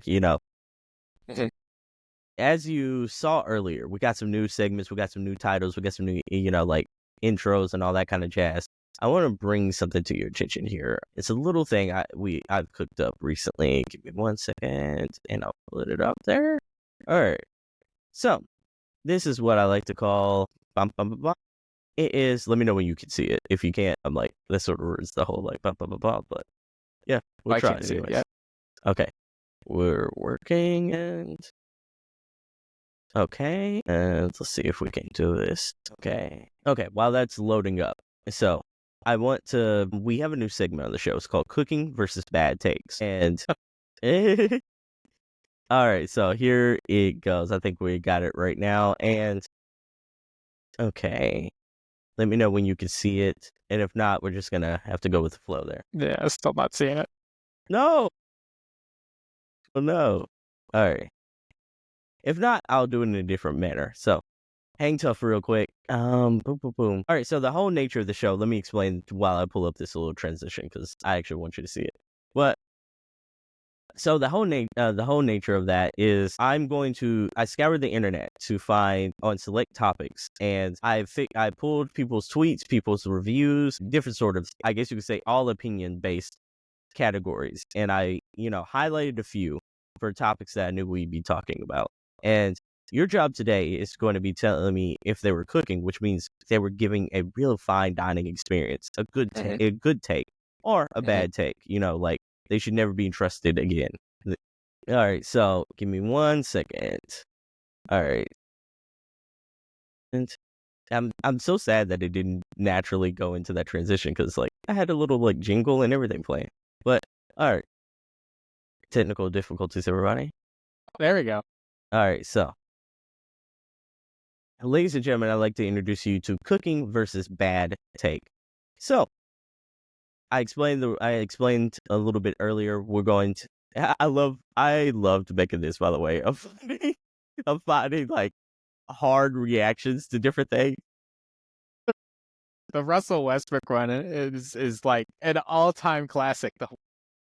It's just like, what? All right, so everybody, it's Cooking versus Bad Takes. We're going to be talking about some of the things I found on the internet, and we're going to be saying whether or not we think they're fire, whether or not we think they're trash. All right, so here we go. The first one, let me pull it up. All right, so we were talking about that little game called Indiana Jones and the Great Circle. It did pretty well. I don't think the concurrent players were very high, but like, it seemed like a lot of people liked the game. The critical response is very high. Have you kept up with all this? Yeah, I Okay. have. I definitely sit on more of the opposite end of the higher Empire. IGN gave it an amazing, man.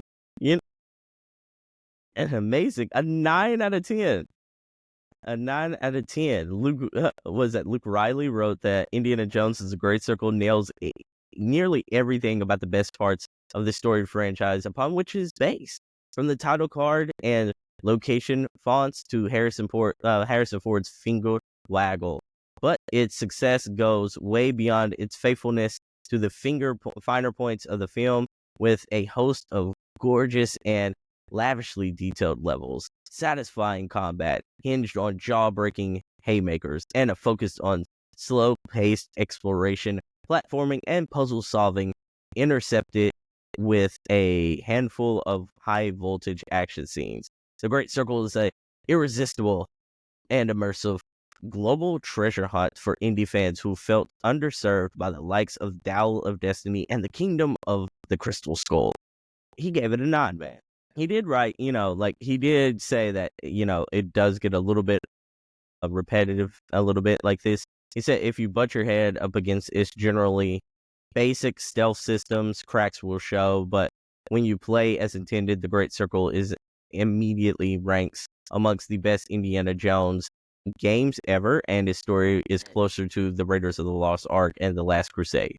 So, just his general thoughts there. Do you think he was cooking, or you think that's a bad take? I don't want to give Luke too much of a bad time, but for me personally, I think it's a bad take. I think the game is extremely accessible to a large number of people. I think that's good.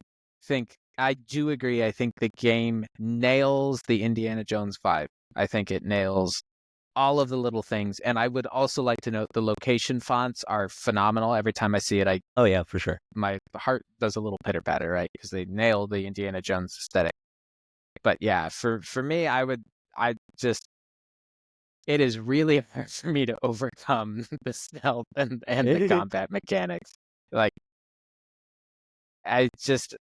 to say that it is as good as a 9 out of 10, like when I think 9 out of 10, I'm thinking like some Metal Gear Solid games here. I'm thinking like Ocarina of Time, right? We're like, because Ocarina of Time's like a 10 out of 10. So it's like, is Indiana Jones right below that? That's a take.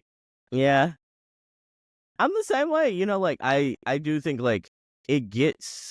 I think the story, like I said, it has a little pacing issues, but I do think the more you see of Voss and the supporting characters, I think it is, to me, the third best Indiana Jones story. And I'm not a super Indiana Jones guy. I think I do think if Raiders is probably everyone's number one in general, right?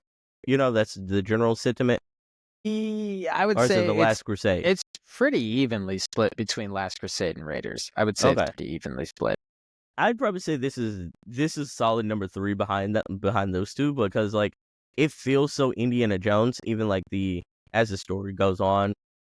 As far as I don't think he develops like I wanted to as a character, but I feel in the same vein of who he is in the movies, I feel it's spot on with who he is in this game, and that shows completely. I think the hokiness of what Indiana Jones is as an IP very much shines through in this. Yes. And yes.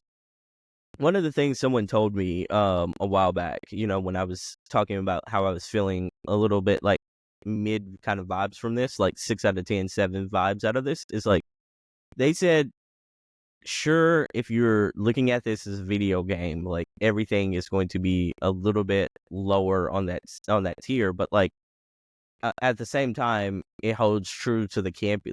The cracks as a video game holds truer to the campiness of Indiana Jones. Yes. Yeah. And I'm so they said they rated it high because it feels it pays, that leans into the IP more, and which is why I'm okay, it is that, but your IP is still a video game, and you need to be the best video game you could be. Yes. And that's where I come on that. Yes, I would 100% agree with that. I think it's because I had that conversation with myself, especially when I punched out the 8 guards. I was like, could I see Indy do that? And I was like, Well, yeah, because I thought back to when have they're probably fighting. seen that. I thought back to when they're fighting on the tank, and he pulls out his revolver, or I think it might have been a 1911, and he shoots through 3 dudes, and they all just flop over and fall over, and then he goes on fighting, and I was like, okay, as I could see that, but like you said, it's a video game. Does it make for really, really, really engaging video game combat? No. No, Yeah. I'm like, or it would, in the sense of, like, for instance, when I played, and I know this is gonna be, people are gonna be like, you hypocrite. Like when I think of Shadow of War, or like, or Assassin's Creed, like you're dealing. I know that they're very different people, but like when you fight 8 people there, it makes sense. In India, it doesn't make sense. Like especially when they're going for that realism of you get shot once, you're dead, and then you punch through 8 dudes. It's like, huh? But then, like in Shadow of War or Assassin's Creed, like if 8 guards surround you, you're like, oh, I'm gonna beat them. Like Yeah. But if you're looking at Shadow of War, though, it's like that sort of feels like on brand with that IP, though. It's like Legolas and that's true. Gimli were counting how many deaths they were doing as they were mowing down people. It sort of feels on brand for you to be that overpowered. But on Indy's, like, I get it. Indy was like, he's a human. He's not Batman. He's not also a professional boxer, right? But he still has like these hands of God that he just knocks people out with in these games. But it's also like, I knocked it. So like, what really made me feel like, oh my goodness, the AI is not great in this game, or at least like the stealth is a little lacking for me. Is like, I knocked a dude out with a banjo, and another guard was like 3 feet in front of that guy, and he heard nothing, and that banjo was loud. Like, because the guy was in a chair as well, so like the chair crashes, the banjo hits, the guy just drops. So it drops like someone shot him with a sniper rifle.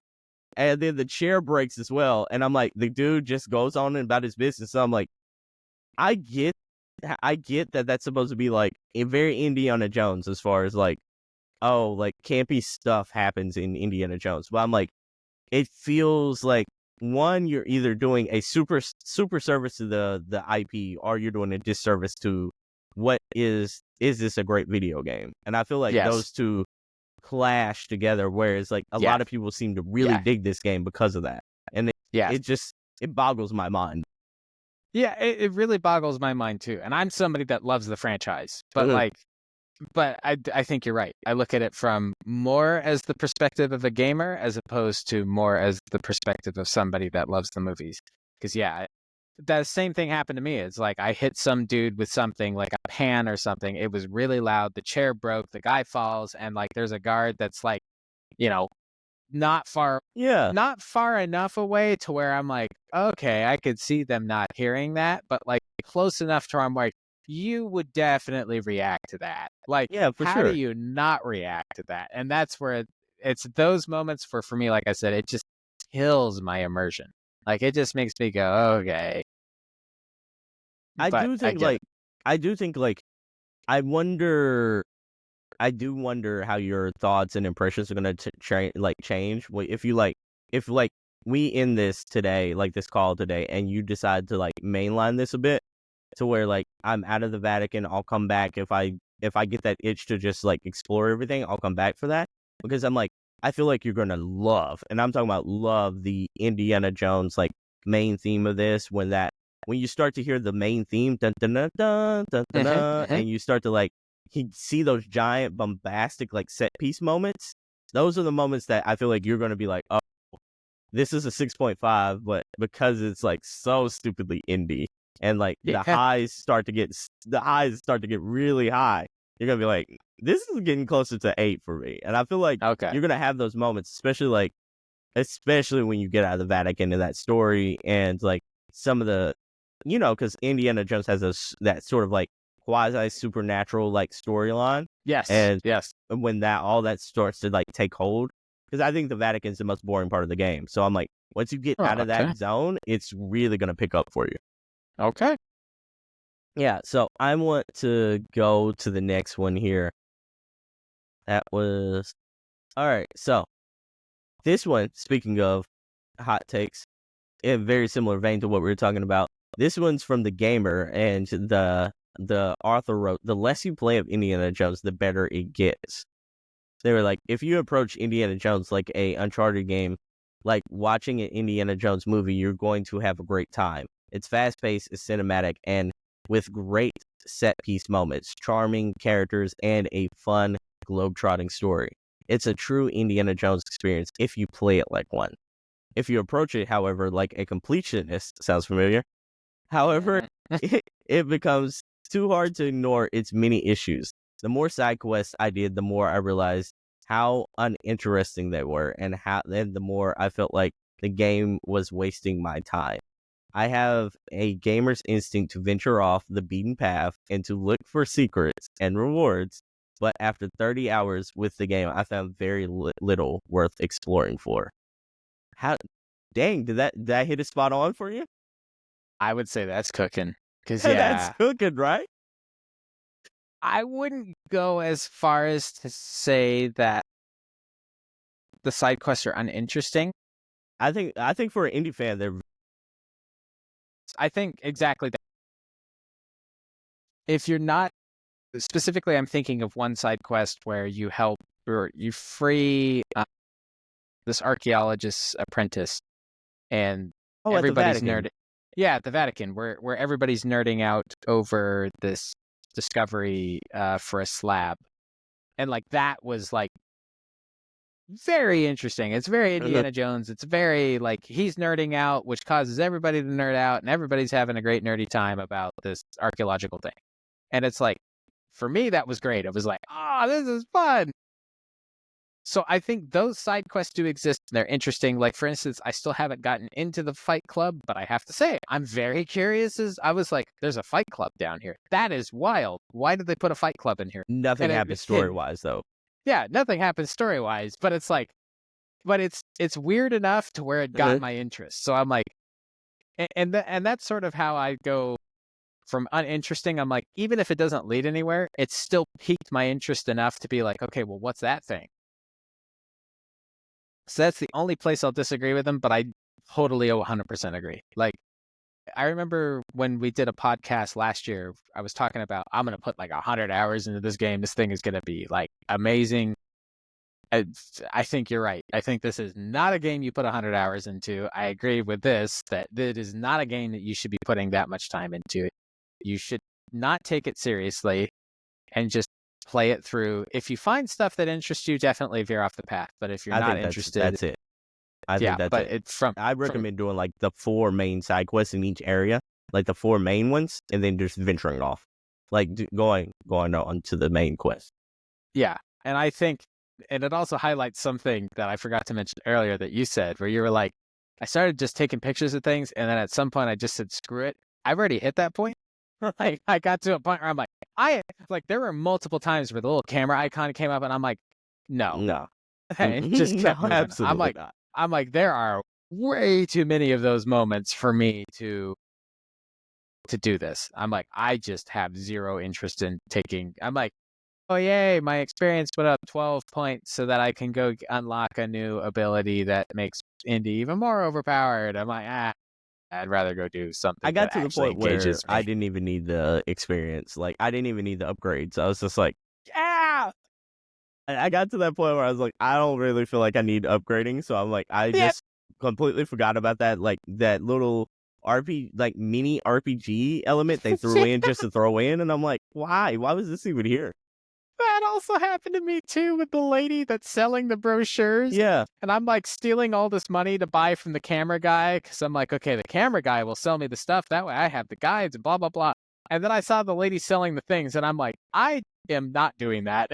This went right away. I'm like, there is way too much of that already. I don't care. I am going to go figure out the rest of this myself. And if I need to look up a guide, I'll look up a guide because I am not doing this. The only one that might be worth it later on is like the health increase one. Like, to raise the health bar. But outside of that, I'm like, I feel like you'll get enough naturally in the world to where you'll be able to naturally level that one up. But like, as far as your fists go, like raising your like combat prowess and all that kind of stuff, very unneeded. Very unneeded. Like, it's like, I kid you not, like, they do get like a lot more aggro with like shooting and everyone having a gun later on in the game. So I'm like, at that point, you might want to be a little more like strategic with like stealth and maybe don't go in guns blazing. But for like that first half of the game, you can just pick everyone apart. Like you can throw a bottle at someone, hit them, like throw a bottle at someone and it catches them off guard, knocks them down, and then beat up 3 people, go back to that guy, punch him while he's on the ground, and just like go about your business. Like, yeah. I felt more almost Batman-ish in like parts of this game than I did in the Batman. Yeah. This game actually, as we were talking about it earlier, I almost brought up Arkham City as sort of my other example, and I'm like, no, everybody expects Batman to kick the living shit out of like 40 people. So Absolutely. that's fine. Absolutely. And that's crazy to me. But like, I don't think this is a bad game. I just don't think it's great either. You know? Yes, I completely agree. I think it is a solid 6.5 to a 7.5. I think the people that adore the presentation are going to adore the presentation. I remember when I saw the ratings of, that 8.4, the 86, people saying it's a 9 out of 10 game, and my expectation was that it was a 9 out of 10 game. And so when I play it from the gaming perspective of this is a 9 out of 10, I'm like, it's that whole, it had me doing the whole thing where when we were talking about Starfield, where, we talked about Starfield just being sort of like an empty experience.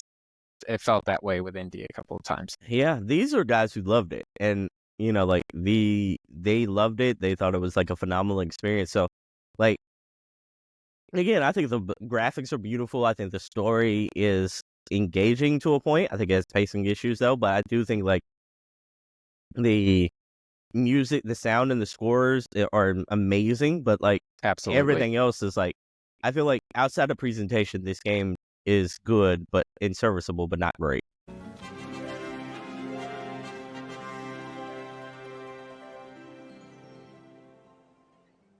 But I want to ask you though, outside of, cooking or bad takes, I want to divvy to another game you've been playing, Path of Exile. What got you onto this?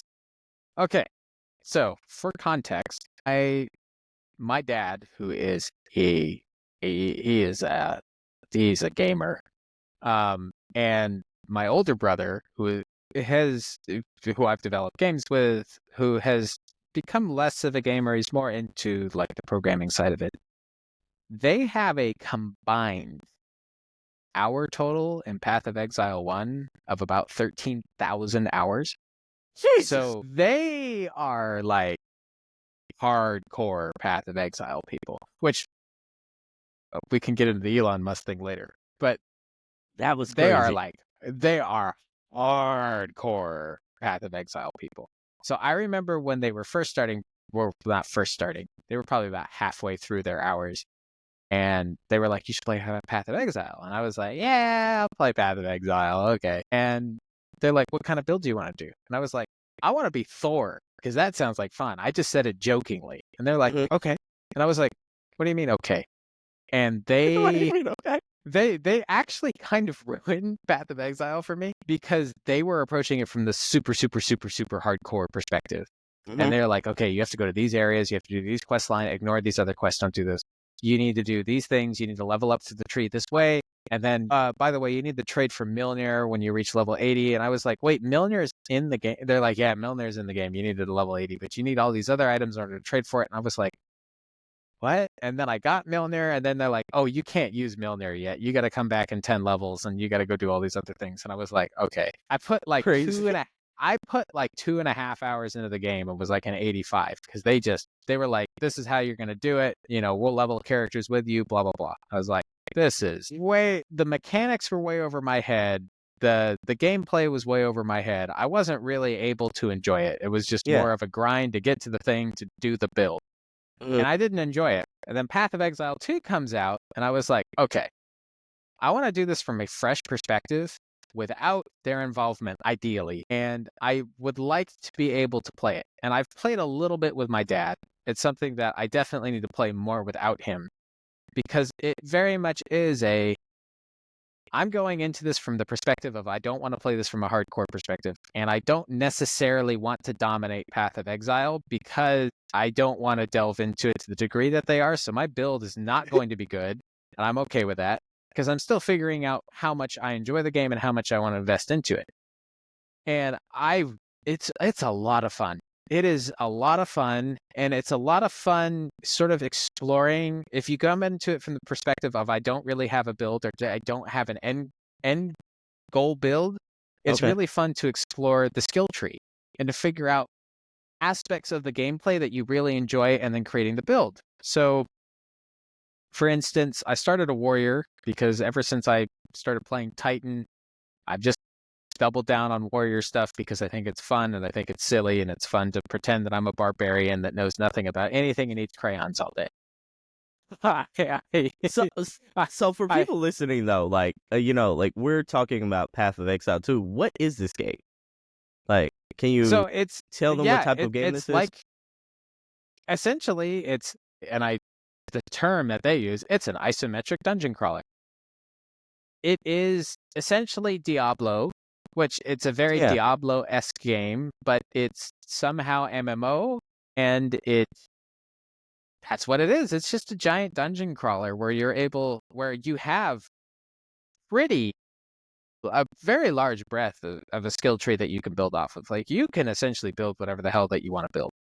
And typically, Path of Exile is done in kind of like Diablo in seasons, where they introduce a new mechanic, you play through the new mechanic through the new dungeons, and you level up a character through that season, you try to get them to the end game, and then after you do that, you maybe play through what's the whole seasonal model for that thing, which is about 3 or 4 months, and then you restart it all over again the next time you roll a new character, they add new mechanic, you play through it. Right now, it's not in that point because it's in early access, so it hasn't reached the point where it's doing all that stuff yet, but and you're playing PC, yeah, essentially, right? it's PC, or at least I'm playing PC. Yes, I think it's also on console now as well. Yeah, I know it's on Xbox for sure. It's a dungeon game. You go to an area, you clear out the ads, you're trying to get loot as quickly as you can, and then trying to just build your character up to be stronger and stronger. There is a story. Don't really know what's going on. I'm going to be blatantly honest. I have very much come at it from the perspective of I kill monster and monster killing fun. I have kept that vibe all the way through it. And that was also the other thing that kind of ruined my initial playthrough of Path of Exile is at the time I was like, well, what the hell am I even doing? And my brothers are like, oh, ignore that. And I'm like, no, ignore that. No, I need the lore. I need to know what the point of this is. Whereas this time I'm like, nah, I kill things. So there is a story, and I've heard it is quite involved. I wouldn't know it. But yeah, it is one of the most flexible skill trees I have ever seen. It is very in-depth. It is extremely intimidating if you don't understand what is going on with it. It is less intimidating if you actually break it down and look at it and you start to understand, oh, no, I'm this class, so that's why I'm on this part of the skill tree. That's why I don't really branch out to these other things. But like, you are looking to branch through specifically what you want your build to be around. So mine is more of an interruption build or a stun build.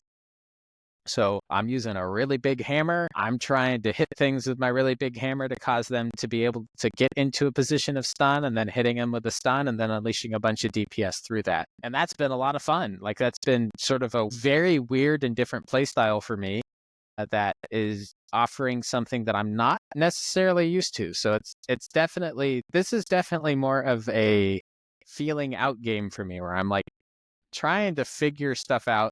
And then if I have questions, I mean, my dad and my brother can answer basically anything. They also say like this is ARPG Souls-like. Yes. Does it feel very Souls-like? Yes. So this is what really threw me for a loop. Mm-hmm. Is I was strictly expecting a point and click game. When they gave me the option to use my keyboard, I was very thrown for a loop. I'm like, why do I need my keyboard? Mm-hmm. And then they give you the option to parry. And I was like, you can parry? And yeah, you are like my guy is rolling around everywhere, dodging attacks. I'll do my attack and then I just keep rolling. And I was like, okay, so it definitely takes some aspects of Souls-like gameplay. It is very, I will say, from a difficulty standpoint, that game is not easy. I would say, obviously, trash mobs are pretty easy to kill, but bosses are difficult. And they do very much like Souls-like stuff. They have their couple of different attacks. You learn what their different attacks are. And then you sort of approach your fights with the boss like that. And there's been a couple of times I've wiped on bosses and I've had to go in and do them a couple of times, but it's a lot of fun. I will fully admit it. The game is really good. Is it Souls like in the sense to where like you're punished for dying? Like you lose experience so for dying? all your loot and stuff is there, so you have to go back and reclaim it. Jeez. Yeah. So That's when my you die, least all your favorite aspect of Souls games though. Yeah, which I get. I mean, that's kind of the nice thing that I learned about Destiny is I'm like, okay, there's no punishment for dying. If you die, you just die. So that was sort of one of the nice things for me is I'm like, okay, I don't have to worry about losing my stuff. Whereas like you can lose stuff. I mean, you'll get it back. It's not like unachievable in trying to get your stuff back, but yeah, you can drop stuff. And so do you feel like the learning curve, because as a person who's played the FromSoft Souls games, the Elden Rings of the world, and Dark Souls, do you feel like this has an easier learning curve to it than those games, or you feel like they're about comparable? I think that if you have come from that background, I think this is pretty achievable.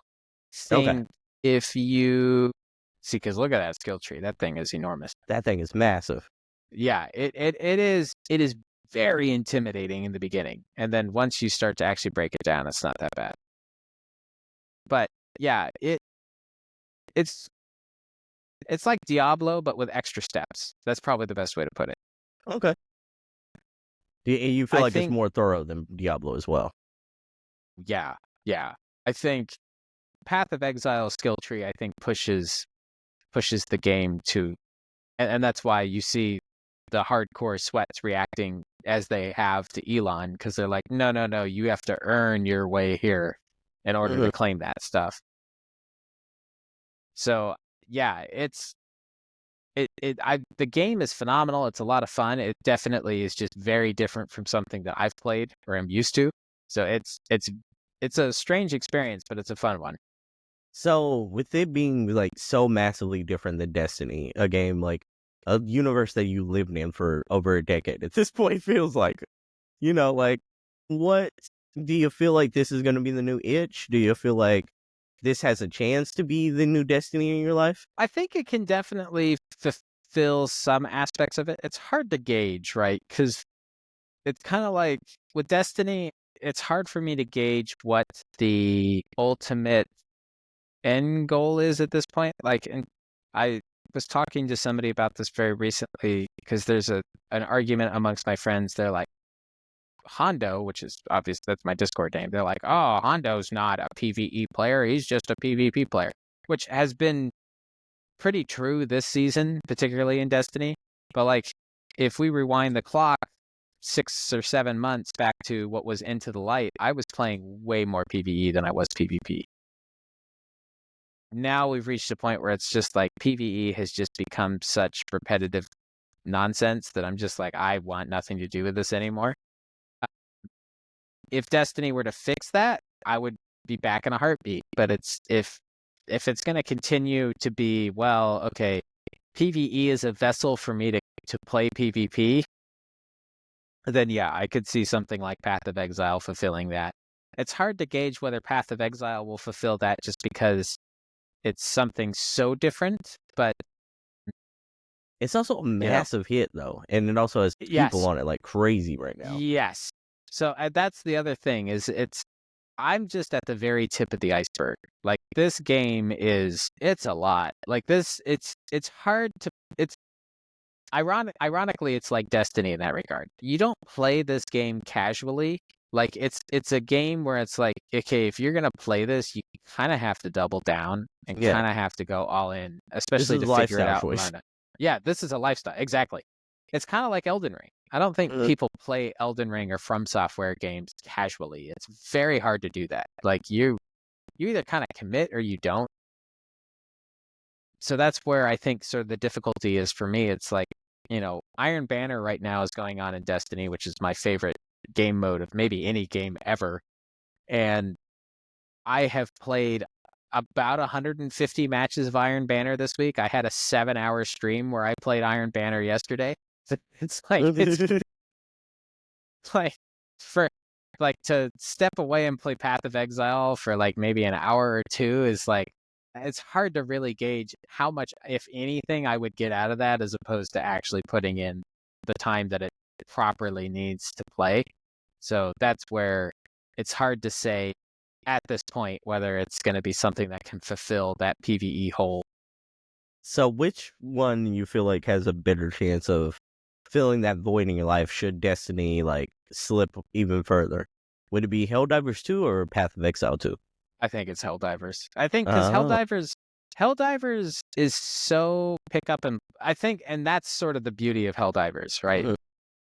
It is so easy to pick up and play, and to be able to call up friends and just play Helldivers for 2 hours, it's like there really isn't a whole lot outside of the stratagems that you're going to earn in Helldivers that is really going to fundamentally change your gameplay. Like the guns and stuff that you get, particularly the stratagems and guns at the beginning of the game, are meta. Like they are still some of the best guns and stratagems in the game. So there isn't a whole lot of necessarily grinding that you have to do with Helldivers, whereas Path of Exile is definitely like that's a commitment. Like the difference between the Helldivers being casual and Path of Exile being a commitment, I think, is the big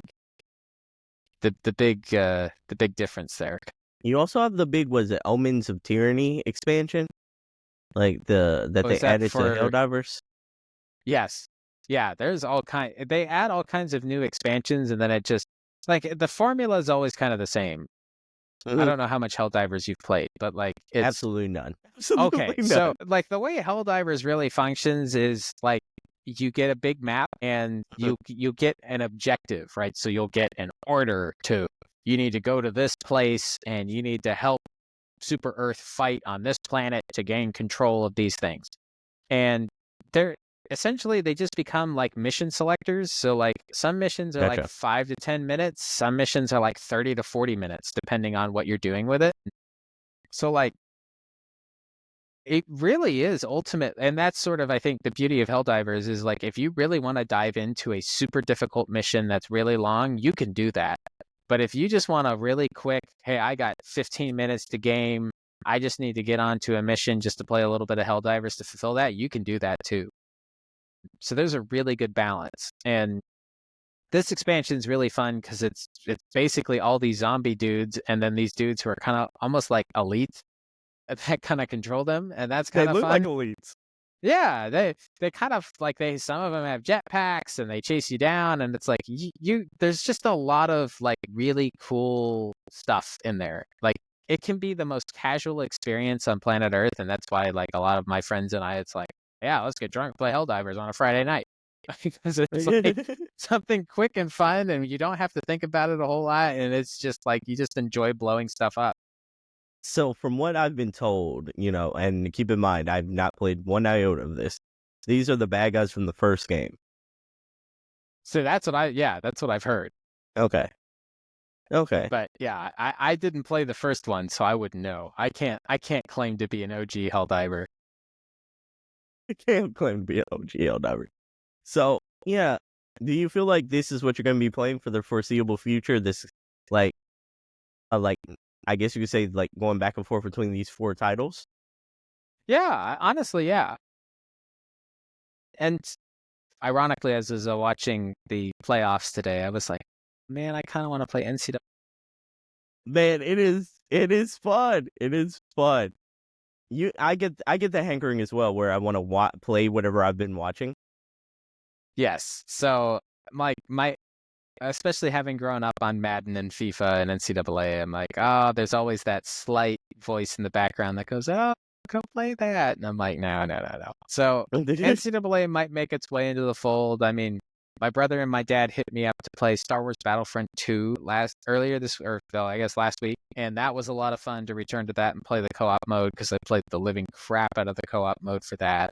And we played some Counter-Strike Source, so that was fun. So I think I want to say the main four are probably going to stick with there, with Destiny still being sort of the main focus, particularly with the PvP. And I mean, now that I'm streaming it, 3 days a week, like that's also a commitment to it as well. But yeah, definitely. And then of course, where does Elden Ring fall in that? Because I have friends that want me to play Elden Ring. In particular, they want me to play the new co-op version of that's coming out. So does that hold a lot of interest for you?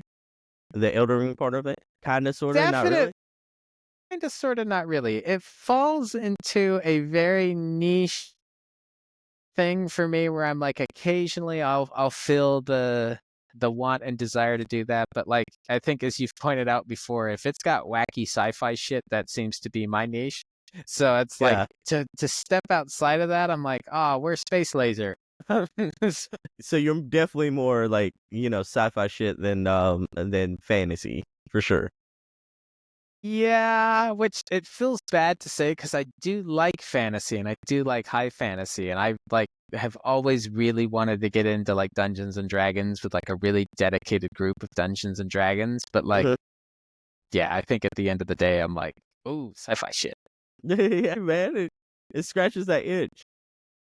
It scratches that itch. Like you kind of said, like I'm probably going to be kind of I have that football craving too, especially it being playoff time. The national championship game is tomorrow as of this recording, and then you also got like it's Super Bowl season, and playoffs go Eagles, by the way. But yeah, it's been like it has been one of those things to where I'm like, in the playoffs have been really good this year, and I always want to like play something roughly around whatever I'm consuming around that time, whether it be like in that fantasy realm, whether it be like in this sports centric kind of genre, so like I'm probably going to go back a little bit and play more football. Like that's probably going to consume my life a little bit again, especially as I'm waiting for like bigger releases on single player games. Right now it's like I feel like a lot of indies will come out early in the year, but nothing like major in the AAA space. So, and I won't get that until I lose myself into Civilization in February. So,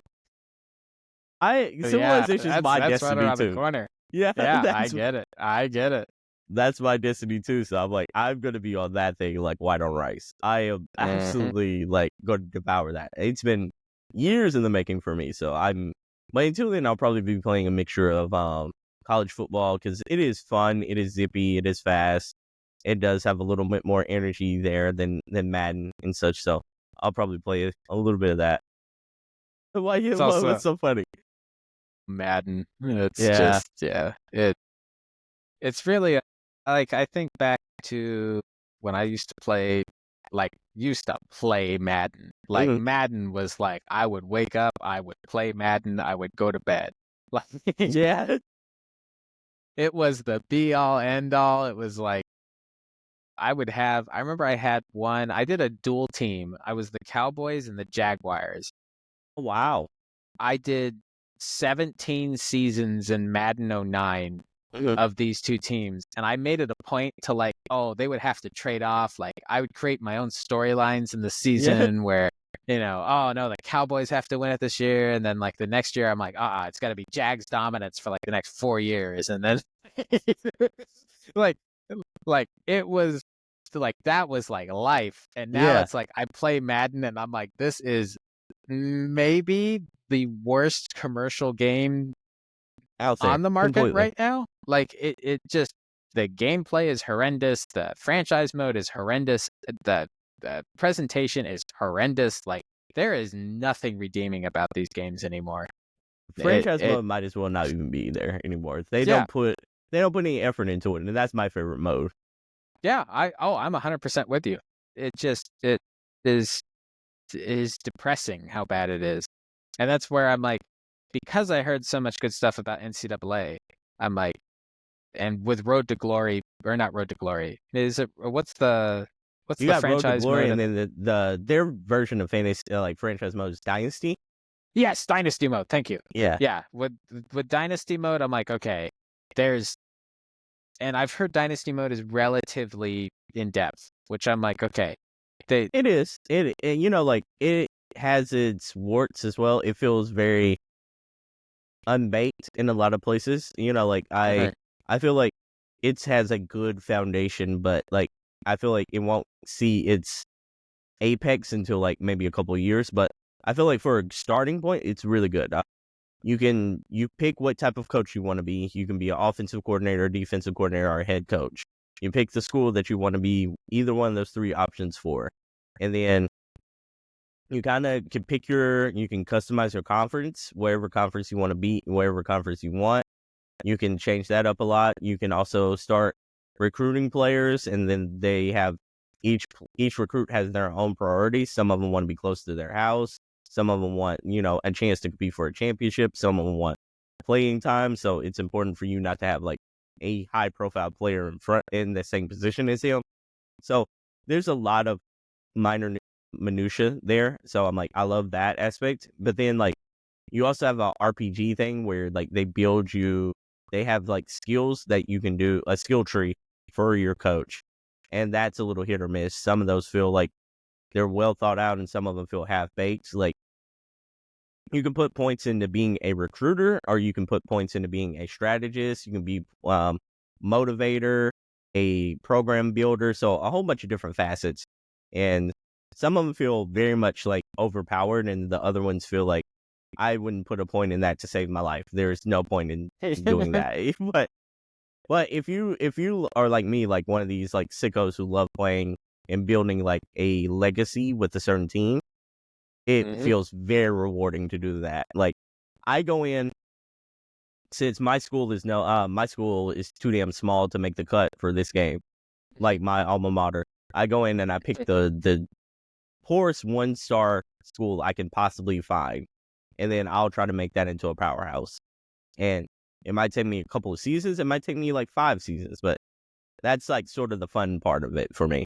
Oh, absolutely. Because yeah, I've done similarly in FIFA. Because like the great fun in FIFA is I don't know if you know how English football works, but it's a tiered system, right? Yeah, so like for sure. you have to finish at a certain position in order to advance up to the next league, and Or you get like, it's fun- relegated. or you get relegated. So it's really fun to take like a team from the absolute bottom from the FIFA choices. It'll be like an English League 2 team, and to take them to the Premier League, it's a lot of fun. So I definitely vibe with that. And yeah, like I remember playing NCAA football 12 and being an offensive coordinator who went from Army to Louisville to, I think I ended up at USC, where I intentionally tried to tank at USC so that way I could become the USC head coach, because then they fired the head coach, and then I took over the program, and then had like 7 national titles or something. It was like, That's fun. like that was fun. Like that's like why I played, Madden or NCAA as a kid, because it was fun to do that kind of stuff. So I'm glad to hear that some of that stuff is still alive. Mission complete.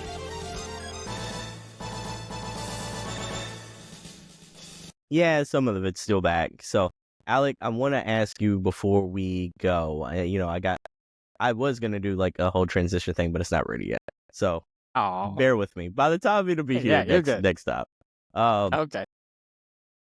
All right. So, I got 2 questions that I really want to ask you. And before we go, what do you feel like you're gonna watch for the foreseeable future? What are you looking forward to watching? And then what is going to be your like craving food wise, like your biggest craving food wise? Since I already know what you're playing, I have to spice it up and ask like 2 different questions. So from a watch perspective, it's been very, very, very fun because the series I have never watched is Star Trek Enterprise, because I've heard such negative things about it.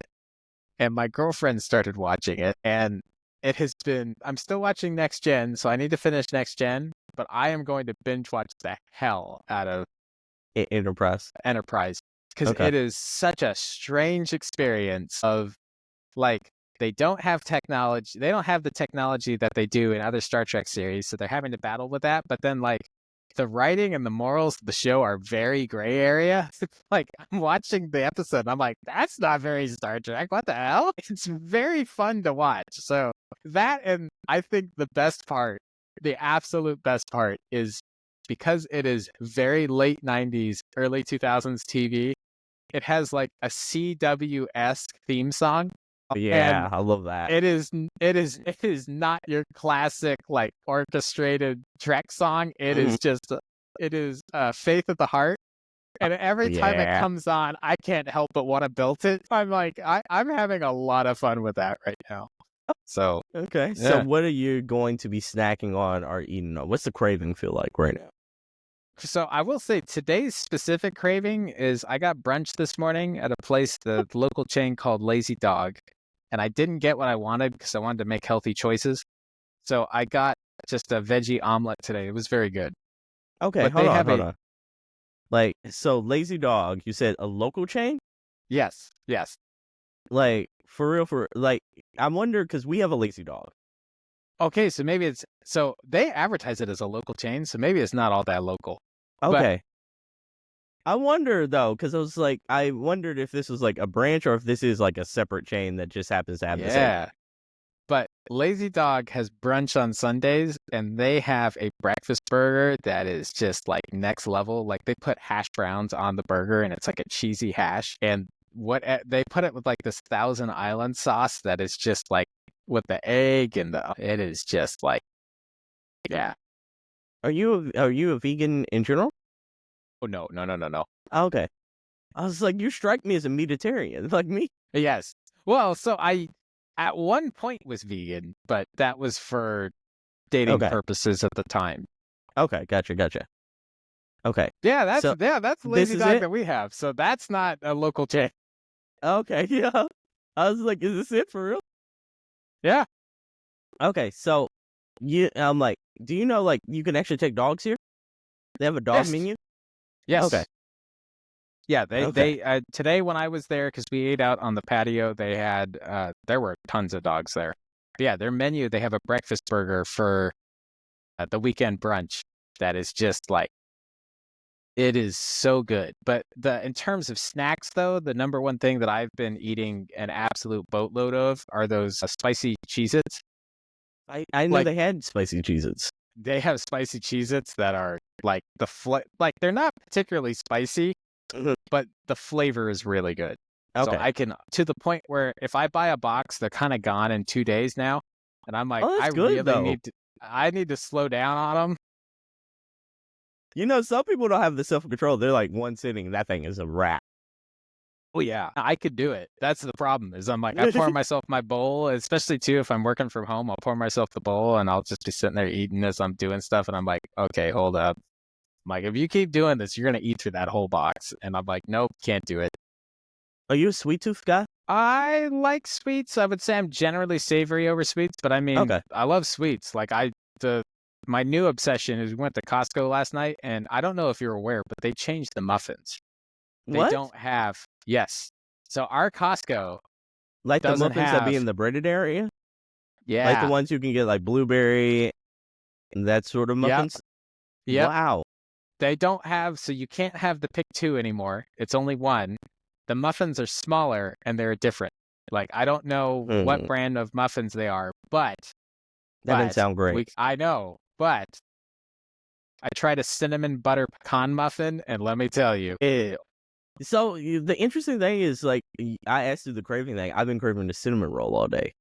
So, like, you said that, I was like, oh, that kind of sounds right up my alley right now. I mean, Costco's closed, but sounds right up my alley. I mean, at the Costco we were at last night, they had cinnamon rolls. So Oh, that sounds great. That sounds great. Have you ever bought any gaming gear from Costco? no, I didn't know they had gaming gear. Maybe it's regional. So, like, here they have, like, a gaming section, almost the equivalent of, like, a Walmart or a Target, you know, like, to where you can obviously tell, oh, that's the gaming part of the store. Yeah.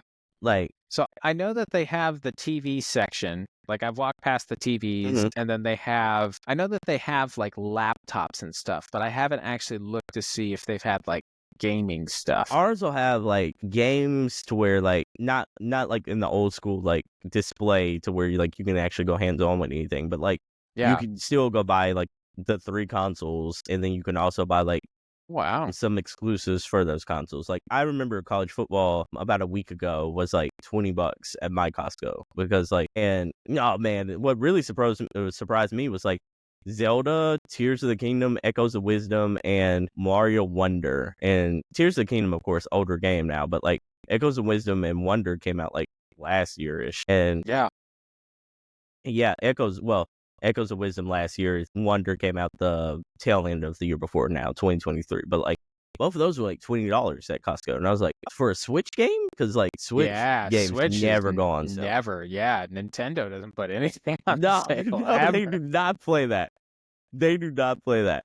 But like, I went to Costco in Hawaii and there was like a full-blown liquor store in there. So I'm like, maybe it's I kid you not. I was so amazed. I mean, don't get me wrong. Our Costco has a pretty good liquor selection, but not enough to where I'd quantify it as a liquor store. That's crazy. Nah, man. Like ours has like a wine kind of like section. Like they don't sell liquor at our Costco down here in Texas. Okay, yeah, they do. They do in California. They got, or at least the one that's by us. They have. I know that they have a whiskey section. Wow. So they have a whiskey section. I have seen a tequila section. They have their wine. They have different beers. That's enough for me.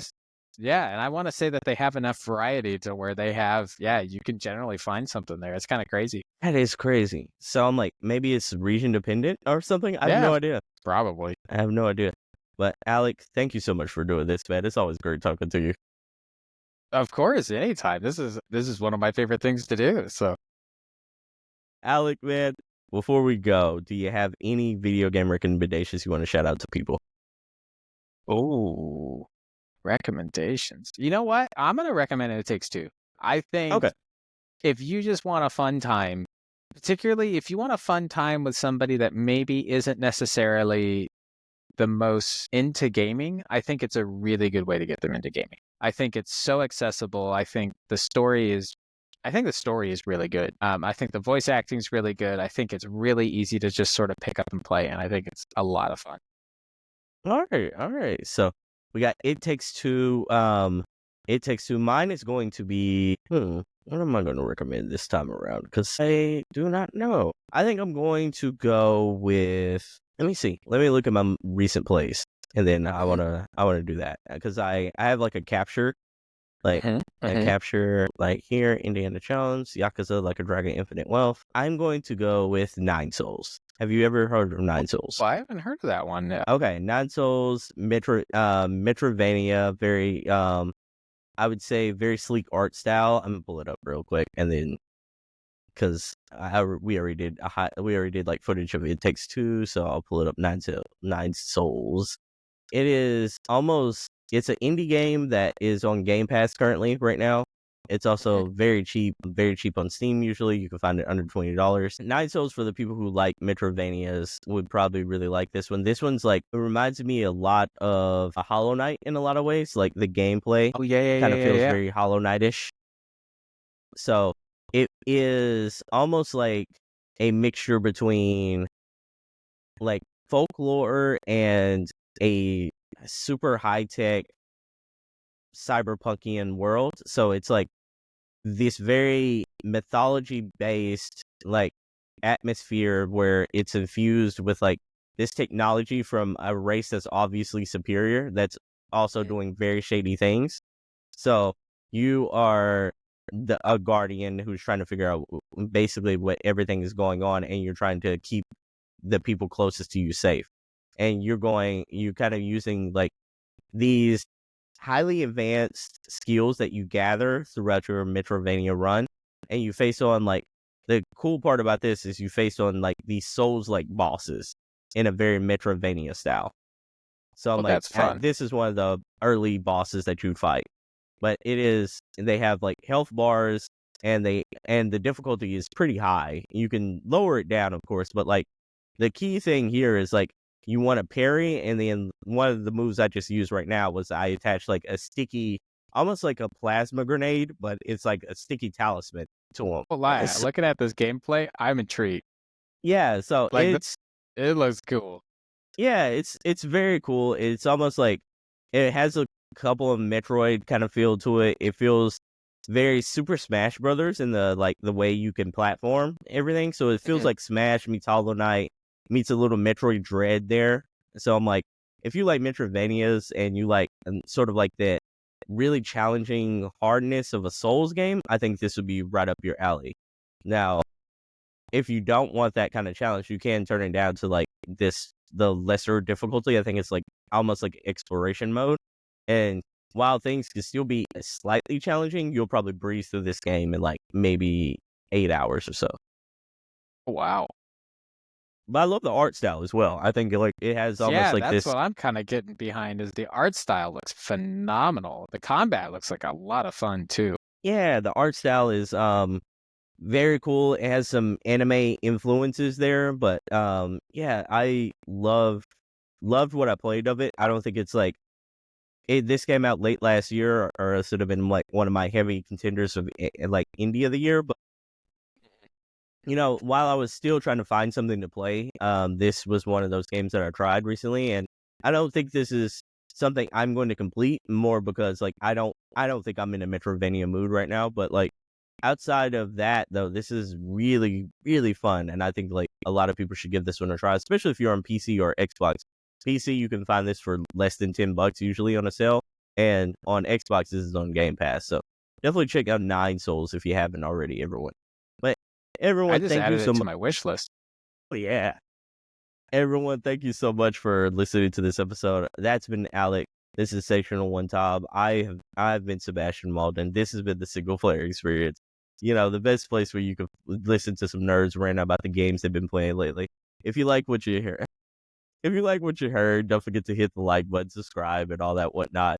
In the meanwhile, stay safe, stay gaming, and enjoy that single player experience. Bye, everybody. Yeah. It's a single player experience. Sebastian on the mic, we keep it fun and delirious.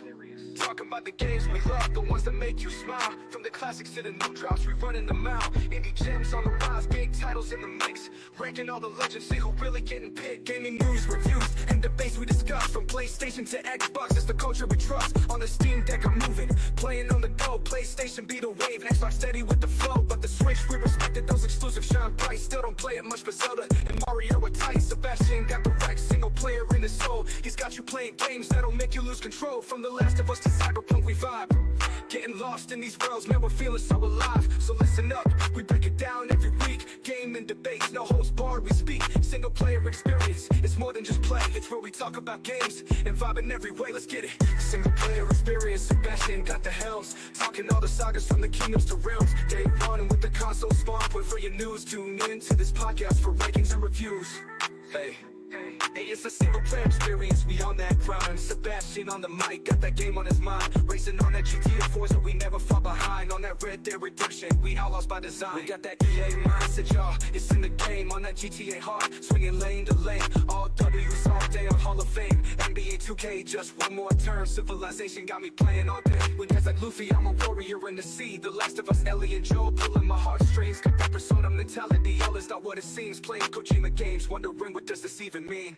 Single player experience, Sebastian got the helms. Talking all the sagas from the kingdoms to realms. Day one and with the console spawn point for your news. Tune in to this podcast for rankings and reviews. Got a World Cradle swinging that axe. On that Balatro hard, always bet on the blast. Halo on the Xbox, Master Chief, we making the attack.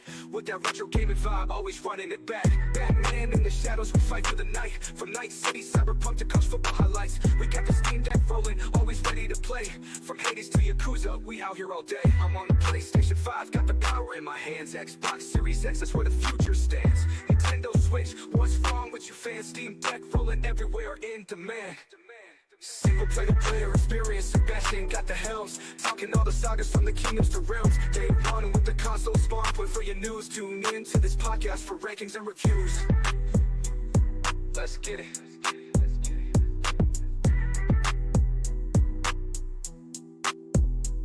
Let's get it. Let's get it. Let's get it. Yeah.